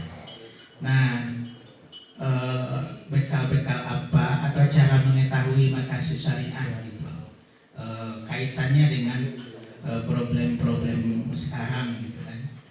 Kan secara banyak permasalahan yang kita hadapi gitu ya. Nah, katakanlah pergaulan remaja LGBT misalnya kan, ini kan problem begitu tinggi ya, Sumatera Barat gitu kan.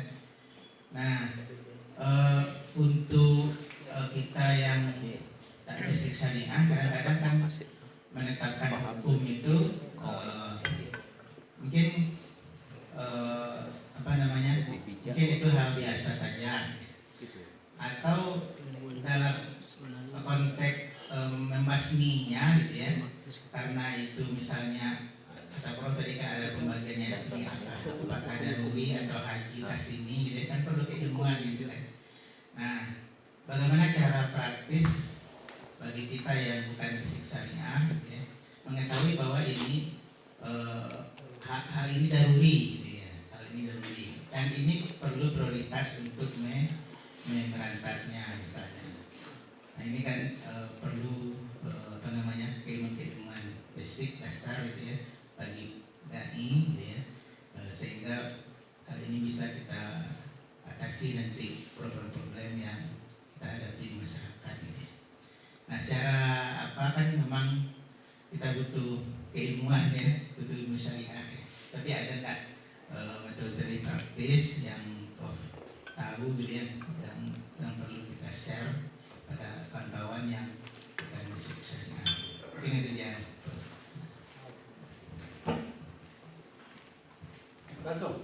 Baik, langsung aja Prof. Kayaknya menjadi kalau syariah lagi nih. Dahulu memang tema makanan syariah ini hanya konsumsi orang fakultas syariah. Terus sekarang menjadi konsumsi semua fakultas. Bukan hanya fakultas tarbiyah, fakultas dakwah, fakultas suludin, tapi fakultas saintek juga harus memakai makasid. Fakultas ekonomi apalagi fakultas fisika ilmu keilmuan fisika, kimia dan seterusnya itu akan bersentuhan nanti dengan makasid. Nah, inilah yang oleh Auda disebut systemic approach. Di pendekatan dunia ini harus sistemik, dalam satu sistem. Allah akan menciptakan dunia ini dengan sistem yang sudah mampu. Cuma selama ini kita bergerak secara subsistem. Kita bergerak sendiri-sendiri, kita tidak tersistematis. Kalau bahasa Minangnya kecek ladu dan pade, kecek garam yang asin, kecek bulu yang manis. Jadi akhirnya masing-masing. Kecek Ustaz Dahyu, ini orang saya Ambo yang berhak menentukan makasid. Kau tak bisa lah, orang dakwah tak bisa.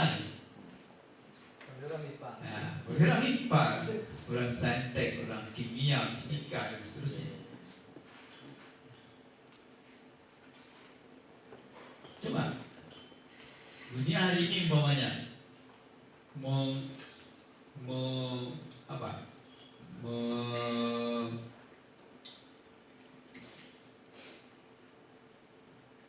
menyoroti alat pembunuh massal genosida yang disebar oleh Israel. Itu kan sebenarnya dengan teori makasid sangat tepat sekali, menyelamatkan jiwa kan. Kalau menyelamatkan jiwa itu apa harus dipilih? Itu orang Islam yang harus diselamatkan. Orang kafir tak perlu diselamatkan. Nah, jadi ini mungkin ya kehebatan pemikir-pemikir kontemporer saya lihat, karena dia sudah berhasil membawa Islam itu sesuai dengan misinya rahmatan lil alamin, bukan rahmatan lil muslimin. Jadi bagaimana alam nih, universe, the universe, alamin itu kan universe, alam semesta, dunia, global. Makanya benar juga, dulu ketika saya kuliah dengan Prof. Takdir Ali Syahbana, dia ingin mencita-citakan dunia ini menjadi satu negara. Negara-negara yang ada ini menjadi provinsi. Tetapi yang paling cocok yang jadi presiden dunia itu adalah orang Muslim. Cuma dia menunjuk, tapi bukan Muslim seperti kalian ini katanya kepada kami waktu itu. Kenapa dia bilang bukan Muslim seperti kalian? Kalian ini berpikirnya sempit, picik, berpikirnya lokal, berpikirnya sektarian, hanya berpikir untuk orang Islam saja. Harusnya orang Muslim yang akan menjadi pemimpin dunia itu adalah orang Muslim yang betul-betul memiliki karakter universal. Lalu bagaimana caranya? Bagaimana caranya? Kita kan bukan menemukan makasidnya pada fenomena yang ada, tapi nanti fenomena yang ada itu kita tarik dia ke makasid yang sudah ada. Kan sudah diistiadatkan oleh ulama, ini makasidnya begini dan begitu. Kita tarik.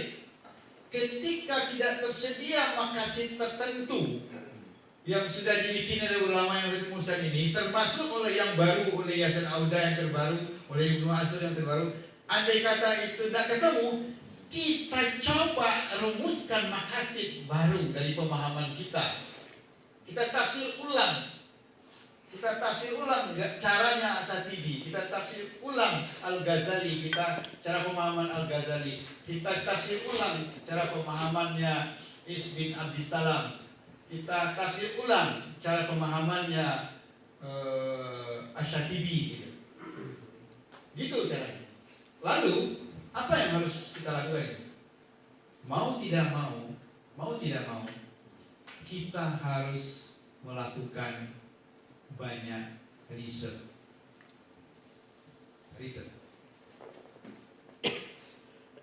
Kita banyak berbicara hari ini tidak dengan data, hanya dengan asumsi-asumsi. Riset salah satu cara untuk mendapatkan data yang akurat. Kalau berbicara tentang LGBT, tentang akibat LGBT, apa riset yang kita lakukan? Ya, kita kan banyak hanya risetnya di mimbar ya. Sudah pernah kita dengar saya berbicara, Bukit Tinggi sudah sekian orang yang terindikasi LGBT, padahal tak tahu kita dari mana datanya. Malah yang jeleknya pesantren ini kena, pesantren itu kena, tapi kita tak punya data. Bagaimana mungkin kita untuk mengambil satu kesimpulan terhadap persoalan LGBT itu kalau kita belum melakukan riset? Makanya tradisi riset itu harus dikembangkan. Siapapun punya hak untuk meriset. Dan sayangnya kita perguruan tinggi sering dikeluhkan oleh dana untuk meriset. Dan termasuk riset-riset mahasiswa kita tidak kita arahkan kepada riset-riset yang berkualitas. Banyak riset-riset asal jadi. Skripsi mahasiswa kita asal jadi. Akurasi data tidak jelas dan cara yang mereka lakukan juga tidak jelas. Hasil yang mereka dapatkan dari riset itu tidak bisa dipakai untuk apa-apa. Termasuk kita riset-riset dosen kita tidak bisa dipakai untuk apa-apa. Kan kenapa kita tidak bisa menggunakan desain kita untuk apa-apa. Kita juga di kampus-kampus kita belum mempunyai renstra dan belum mempunyai roadmap penelitian yang jelas. Sepanjang kita belum punya renstra yang jelas penelitian di sebuah lembaga, termasuk kampus, dan tidak punya roadmap peta jalan yang jelas, maka selama itu pula kita akan mengarang-ngarang kegunaan penelitian, manfaat penelitian. Coba perhatikan. Pada umumnya pembuat proposal penelitian akan mengarang, nancak kegunaannya ya, kalau diteliti. Sama kita nggak pernah mengikuti agenda apa yang mau kita tuntaskan. Itu adanya di rencana strategi penelitian. UIN Bukit Tinggi 5 tahun ke depan mau menuntaskan persoalan apa dengan penelitiannya. Saya ini termasuk nyinyir di Batu Sanggar mengatakan begini. Kebetulan saya kan asesor Ban PT, dan saya tahu persis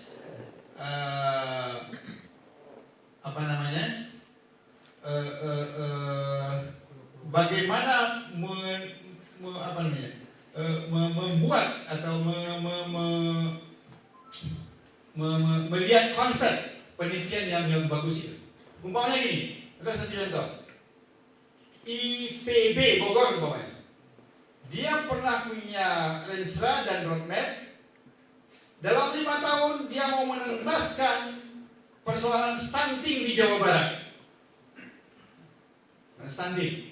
Jadi isu stunting ditangkapnya, dirumuskanlah dalam renstra penelitian. 5 tahun ini pekerjaan kita dalam penelitian, apapun jurusannya, apapun program studinya, apapun fakultasnya, maka semua menunjukkan pelurunya ke stunting. Orang gizi telitilah apa, orang hukum telitilah kalau ada hukum di sana, orang ekonomi telitilah, orang kimia telitilah. Pokoknya ujungnya stunting. Mahasiswa kalau buat skripsi ujungnya stunting. Karena seluruh yang ada di bawah lembaga itu, baik dosen maupun mahasiswa, harus ikut roadmap dan renstra penelitian yang ada. Sehingga nanti kalau roadmap itu kita bikin 5 tahun, tahun pertama apa yang harus kita tuntaskan? Contoh kalau kita bikin rumah, ya, kita selesaikan dulu fondasi. Maka semua penelitian harus, judul-judul penelitian berkisar di antara fondasi. Kalau mau meneliti pasir, orang ekonomi, di mana pasir yang murah? Gitu. Kalau mau meneliti pasir juga, orang hukum, bagaimana nanti kalau pasir ini diambil nggak sampai menguras air sungai, melanggar perda dan seterusnya. Kalau mau meneliti pasir juga, jadi nanti kalau meneliti apa kegunaannya? Saya mau meneliti pasir supaya pasir yang digunakan itu tidak melanggar hukum. Kata orang hukum, itu kegunaan penelitiannya. Saya mau meneliti pasir ini supaya dapat di pasir yang kuat.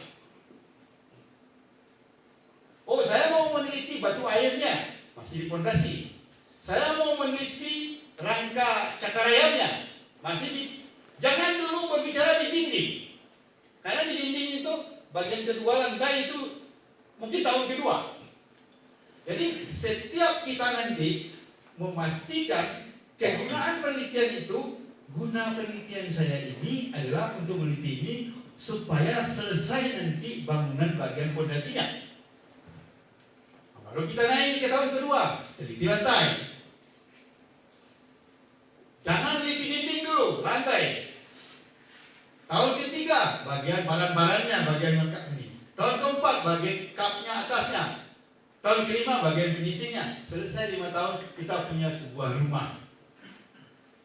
Artinya kita menuntaskan sebuah rumah dengan sebuah penelitian. Pengabdian masyarakatnya juga itu. Jangan lupa, apa yang kita teliti harus itu yang menjadi pengabdian masyarakat. Sekarang enggak.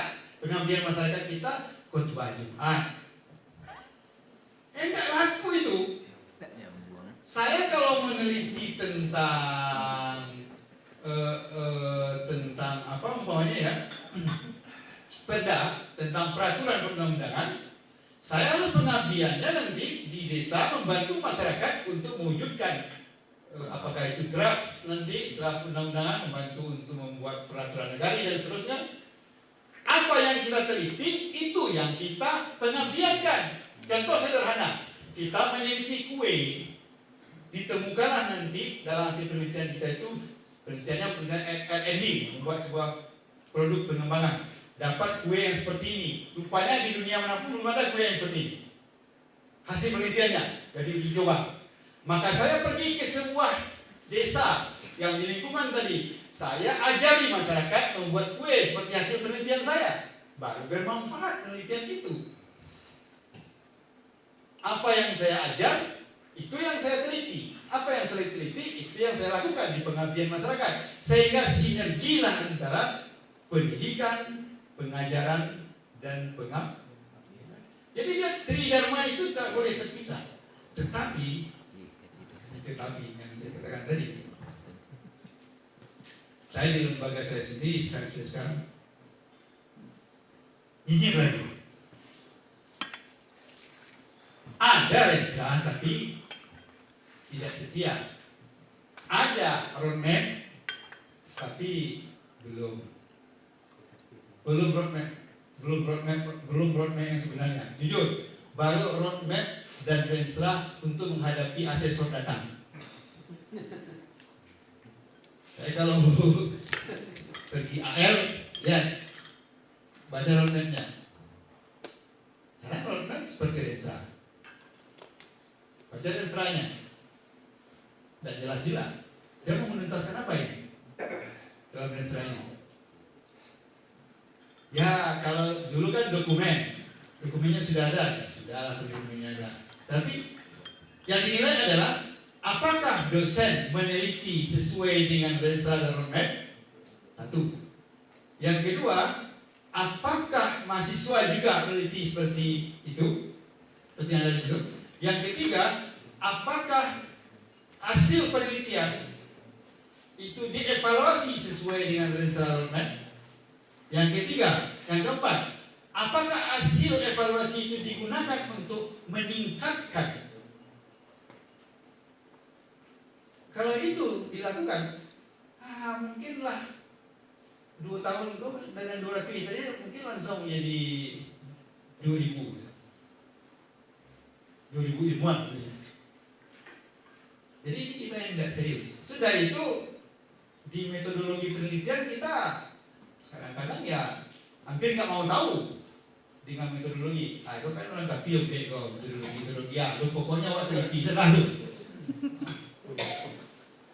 Pokoknya ada laporan penelitian. Ini yang tadi Pak Dayul ya, Dayul. Kita harus mengembangkan banyak riset yang berguna. Caranya buat roadmap. Kalau ini kan wakil rektor ada situ gini Pak. Dia yang nyampaikan ke rektor gitu. Walaupun rektor itu kan menyediakan anggaran juga. Kalau lagi agenda kan. Jadi sehingga banyak penelitian yang dilakukan. Nanti penelitian itu seperti peluru yang menuju sebuah titik. Lalu kita tangkap nanti, kita simpul apa yang dimaukan orang ini. Yang dimaukan orang ini kira-kira nanti kalau ditarik ke makasid yang sudah ada, bertabrakan nggak dengan prinsip-prinsip syariat? Kalau tidak, kalau tidak, kita boleh menyusun makasid baru. Baru ya dengan istilah kita pula. Makanya setiap penelitian itu harus ada novelty. Kebaruannya apa? Kalau nggak ada kebaruan meneliti, jangan diteliti juga. Makanya di latar belakang penelitian itu kerja pertama adalah menemukan ruang kosong yang belum diteliti orang untuk diisi. Saya kalau baca artikel, baca proposal, yang saya lihat 1, identifikasi masalahnya ada nggak? 2, dia sudah melakukan studi terhadap penelitian terdahulu ada nggak? Kalau sudah, dia temukan tak ruang kosong yang belum diteliti orang. Jangan nanti mengulang-ulang penelitian yang sudah ada.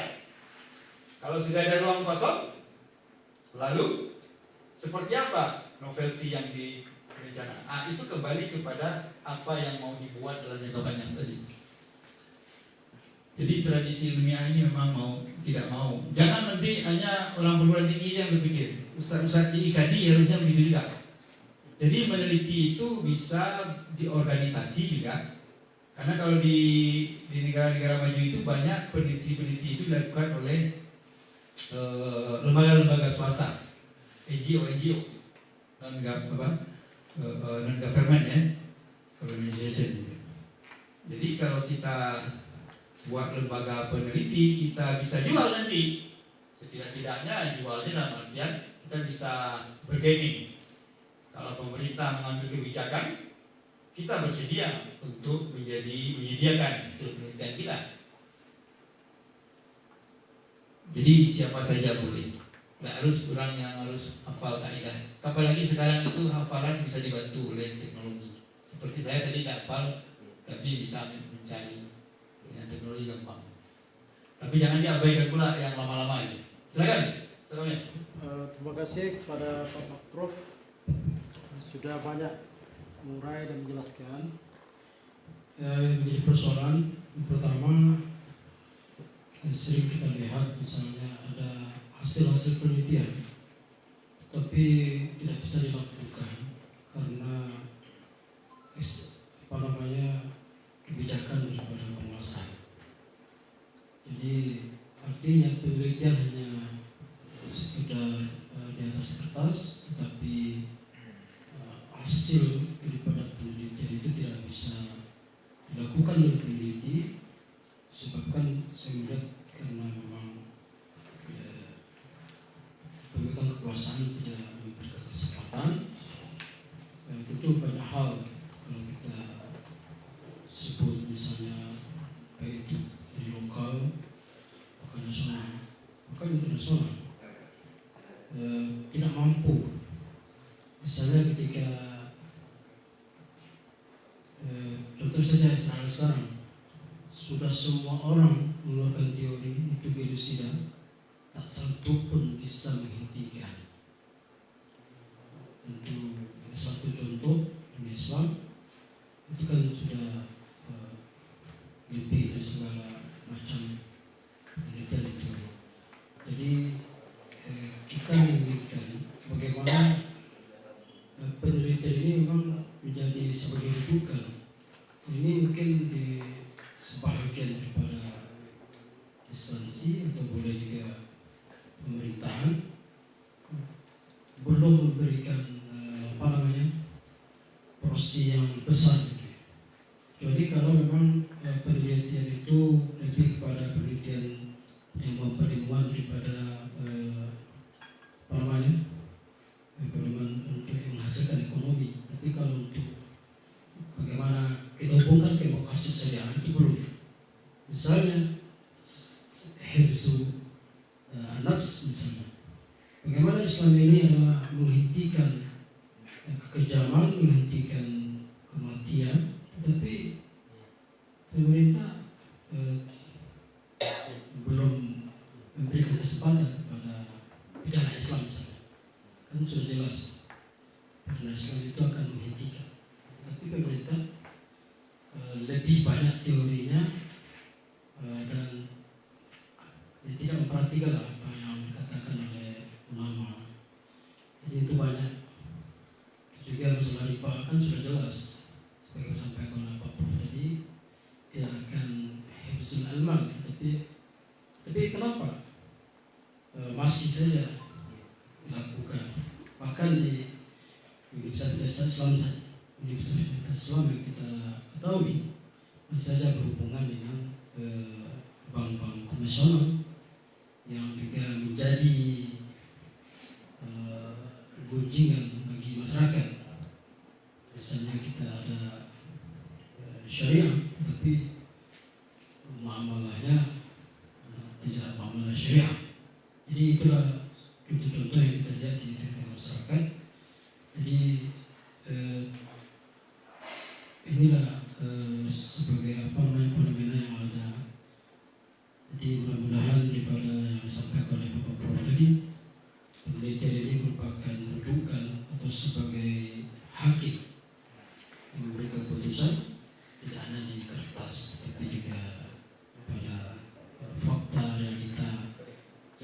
ingin dilakukan oleh pemerintah. Jadi pemerintah bertanya dulu.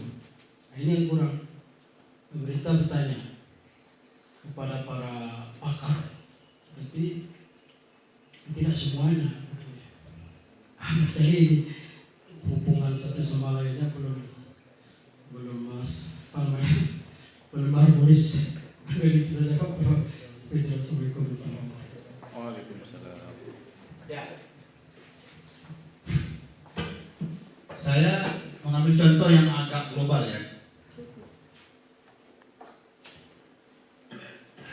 Kenapa negara-negara non-muslim puluhan ya, kita puluhan lah paling tidak, negara-negara non-muslim di dunia hari ini punya kebijakan tentang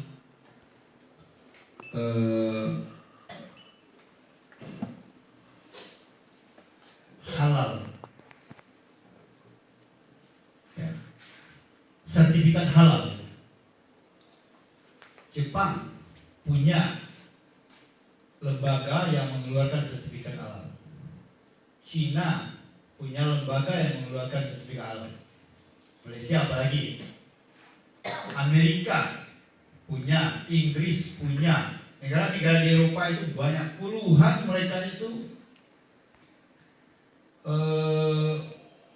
care atau peduli dengan sertifikasi halal makanan yang beredar atau sertifikasi halal produk-produk lain yang beredar, termasuk juga destinasi-destinasi yang mau dikunjungi halal.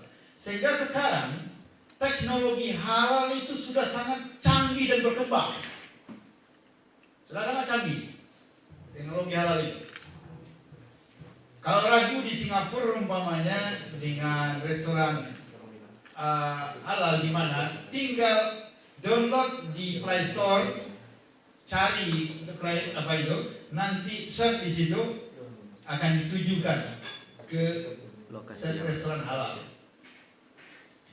Di Jepang juga begitu, di Cina juga begitu. Dan aplikasi itu banyak sekali, termasuk yang berbayar juga. Sudah itu, alat tes pentes halal atau tidak ini seperti rapid test itu sudah dibikin sekarang oleh orang. Jadi tinggal nanti, kalau saya tahu mau makan ini, tinggal saya tempelkan rapid saya ini, alat pengetes halal ini ke sini. Kalau tidak terbaca oleh dia, berarti ini diragukan, subhan. Kalau terbaca halal katanya, berarti si tes ini sudah bisa berfatwa halal kepada saya. Bayangkan, alat diberinya saya. Dunia sekarang pakai itu. Dan ternyata yang mengembangkan itu banyak kawan-kawan kita dari Malaysia.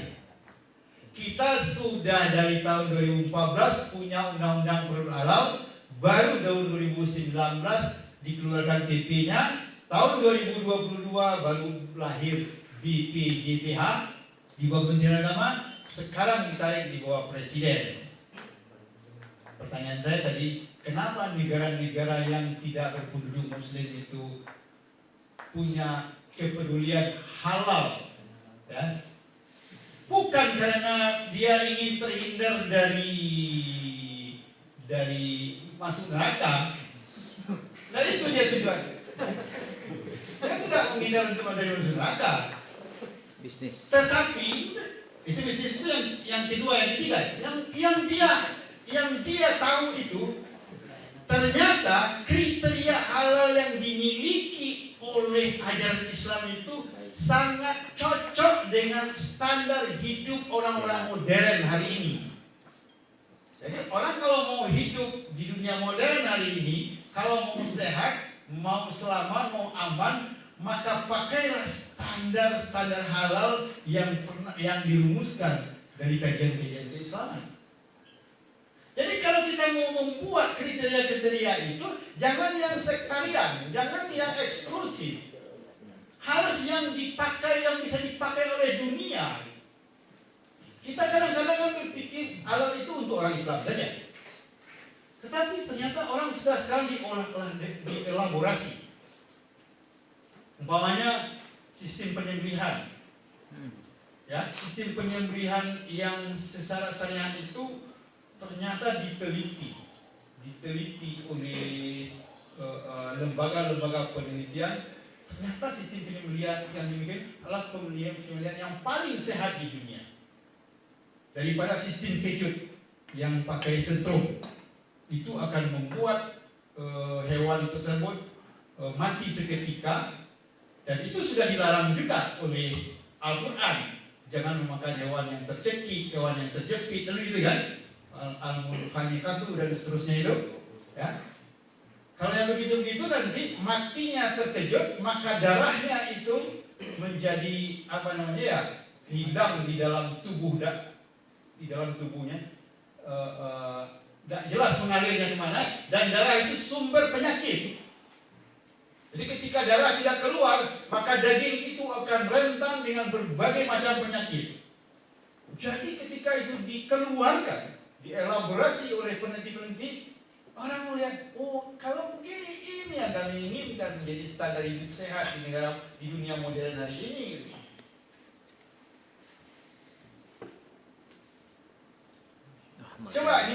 Coba pelajari penelitian tentang siwak. Peneliti tentang siwak bersugi itu ternyata peneliti kafir banyak. Tapi hampir semua penelitian itu mengatakan bahwa bersiwak itu memiliki manfaat yang luar biasa. Sehingga Nabi mengatakan, laula asyukka ala ummati la amartu bisiwak inda kulli shalah. Kita saja yang tidak mau, kita merasa jijik gitu kan. Itu kayu afas itu bisa membunuh bakteri, membunuh juta bakteri, berapa juta bakteri yang bisa dimatikan itu. Pepsodent berapa juta yang bisa dimatikannya bakteri di mulut. Itu penelitian. Kemudian kalau berbicara mau destinasi tempat yang syar'i, yang harus dipelihara antara pasangan suami istri yang apa pokoknya. Coba, ada penelitian juga saya pernah baca dari Universitas Valencia Spanyol. Dia meneliti orang-orang yang duduk berdampingan dengan laki-laki perempuan yang tidak mahram. Ya. Orang-orang yang duduk, ditelitinya beberapa pemuda yang duduk berduaan, laki-laki dan perempuan yang tidak mahram. Lalu dari hasil penelitian itu dilaporkan, ternyata orang-orang yang tidak terikat perkawinan itu ketika dia berdekatan itu akan menurunkan hormon kortisolnya sampai ke titik paling rendah. Akibat dari titik nadirnya itu, orangnya akan mudah stres, akan mudah putus asa, akan mudah macam-macam. Dan dia selalu diwaswasi, dia tidak nyaman, dia sedang berada di posisi tidak nyaman. Nah, lalu itu rupanya dia teliti untuk membuktikan hadis yang mengatakan tidak boleh berkhaluat antara laki-laki dan perempuan. Dia meneliti membuktikan itu di dunia nyata. Kok Nabi Muhammad melarang berkhaluat? Ada apa ini? Ada buktikan secara ilmiah, deduktif. Nah, itu deduktif tadi. Ini ada teori ini, dia teliti secara deduktif. Ternyata dia dapat ayam begini-begini. Kalau diteliti kan menarik. Tapi kalau kita meneliti bagaimana hukum pidana ini mau diterapkan ini sebentar lagi, kapan juga ini? Ini tak akan jadi kalau itu juga kita paksakan. Kita ambil angle lain. Yang diperlukan. Makanya saya bilang tadi, kita proyek penelitian kita itu dalam rangka menuntaskan apa? Jadi kita jangan berkutat pada hal yang tidak diopeni orang. Kita berkutat pada hal yang diperlukan orang sekarang. Umpamanya pemerintah butuh apa? Sekolah-sekolah butuh apa? Lembaga-lembaga butuh apa? Jadi makanya bukan peneliti-peneliti syariah, saya kira jangan hanya terikat pada kajian hukum normatif. Coba bertolak dari kajian hukum normatif ke penelitian hukum empiris. kajian hukum normatif saja. Kita terjebak pada kajian doktrin, kajian kadang-kadang kita nggak berani melangkahi doktrin. Tapi ketika kita berbicara tentang kajian hukum dengan pendekatan umpamanya sosiolegal namanya, atau pendekatan ya hukum bisa melalui pendekatan psikologi, melalui pendekatan pendekatan namanya sekali lah. Ini kan kita terjebak pada hal-hal yang tidak laku. Jadi akhirnya kita stres. Kapan lagi Islam ini akan diterima orang? Padahal kita sedang menawarkan asariku wasarikatu fakta wa idiyahuma, enggak akan diterima orang. Azaniyatu wazani fajridu kulla wahidi minhuma. Kita sudah ada estimasi kita itu sudah tidak akan diterima, tapi kita paksakan. Kenapa umpamanya kita tidak meneliti tentang umpamanya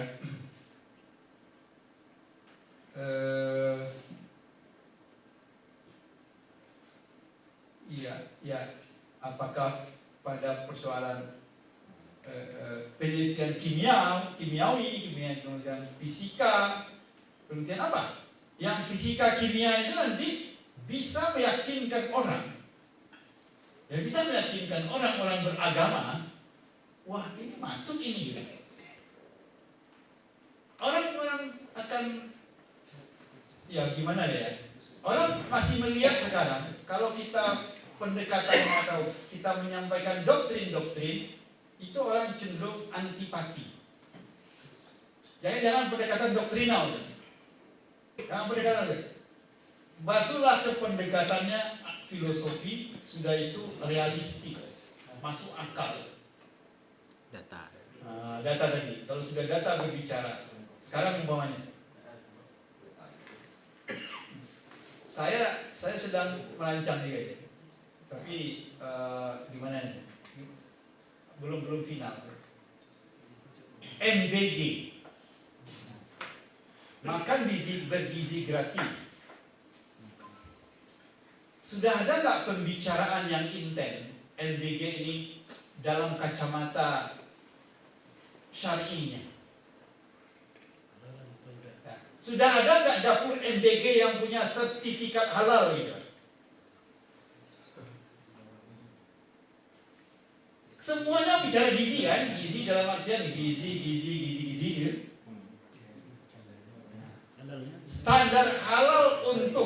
Standar halal yang saya bilang tadi, hidup sehat gaya modern tadi, di dapur itu sudah ada nggak? Ada nggak penelitian?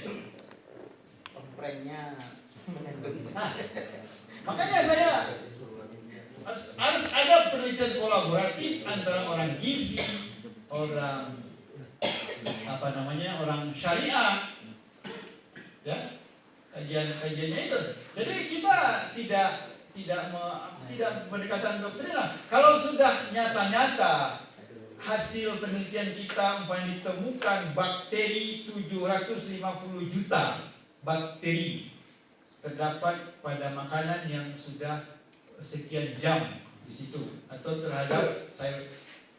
Ketika kita memberikan fatwa ini kan enak. Bakteri itu pada level berapa dia memberikan resiko kepada orang.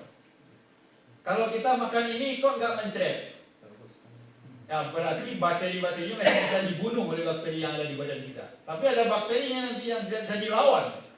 Akhirnya kita makan sesuatu, bocor kita kan. Kalau sudah bocor berarti kita sudah berisiko. Waduh, kalau ini dilakukan, berpaculah kita, mana nanti yang duluan untuk penelitian begini. Saya sedang menyiapkan itu. Bisa dikatakan itu kami sudah itu.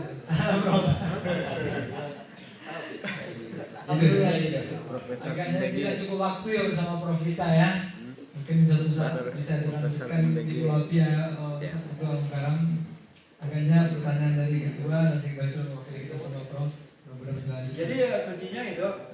dipakai penelitian saya oleh orang. Ini penguasa cenderung bertindak semena-mena dan menghargai ilmuwan. Ya, yang kita jual yang tidak laku sama dia gitu. Jadi dia bukan tidak menghargai kita. Mungkin ada orang lain yang akan menghargai kita, itu barangkali gitu aja. Yang ini mungkin belum. Gitu aja. Ruang kosong nggak terisi dengan penguasaan. Jadi mencari ruang kosong itu yang memang susah. Menemukan gap research. Gap itu ada dua. Satu kesenjangan. Sudah senjang di situ, sudah ada yang nggak beres, itu oke. Makanya carilah kalau melihat sesuatu itu yang memang menyentak. Namanya shocking issue. Shocking issue itu artinya membuat orang terperanjat dengan isu itu. Itu shocking. Berarti ada fenomena. Sudah itu ada lagi arti gap yang kedua adalah ruang kosong. Jadi bahasa Inggrisnya gap itu ada kesenjangan, ada kekosongan. Jadi kekosongan itu lihat. Kekosongan apa sekarang yang ada dari penelitian terdahulu dan kekosongan apa pula yang sedang dibutuhkan oleh insya Allah itu lulus. Tapi pas dibaca dari kalimat pertamanya di proposal itu, Islam adalah agama universal yang mengatur semua aspek kehidupan. Kalau saya itu sudah bertemu di awal, saya tinggal aja. Kapan mau bertemu dengan isu yang mau dikatakannya? Langsung saja kita menukik di kalimat pertama itu, sejak Prabowo mengeluarkan makan bergizi gratis, sudah 6.000 murid-murid yang teroperasional. Akan menyentak itu. Jangan nanti Islam mengatur di berbagai kehidupan. Apa buat hadisnya, buat ayatnya itu. Panjang itu. Orang nunggu-nunggu, apa ini yang mau? Jadi cukup latar belakang itu agak 2-3 halaman selesai. Yang dicari apa?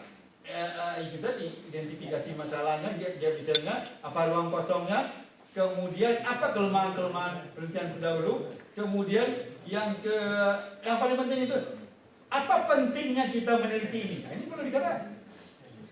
Apa pentingnya? Kalau kita saja nggak bisa mengatakan apa pentingnya, apalagi orang lain kan? Akan terkait lagi. Contoh ini, kalau ini ketemu sama Ustaz Famil di pinggir jalan lagi injak-injak orang, Pak Ustaz Famil dia tak?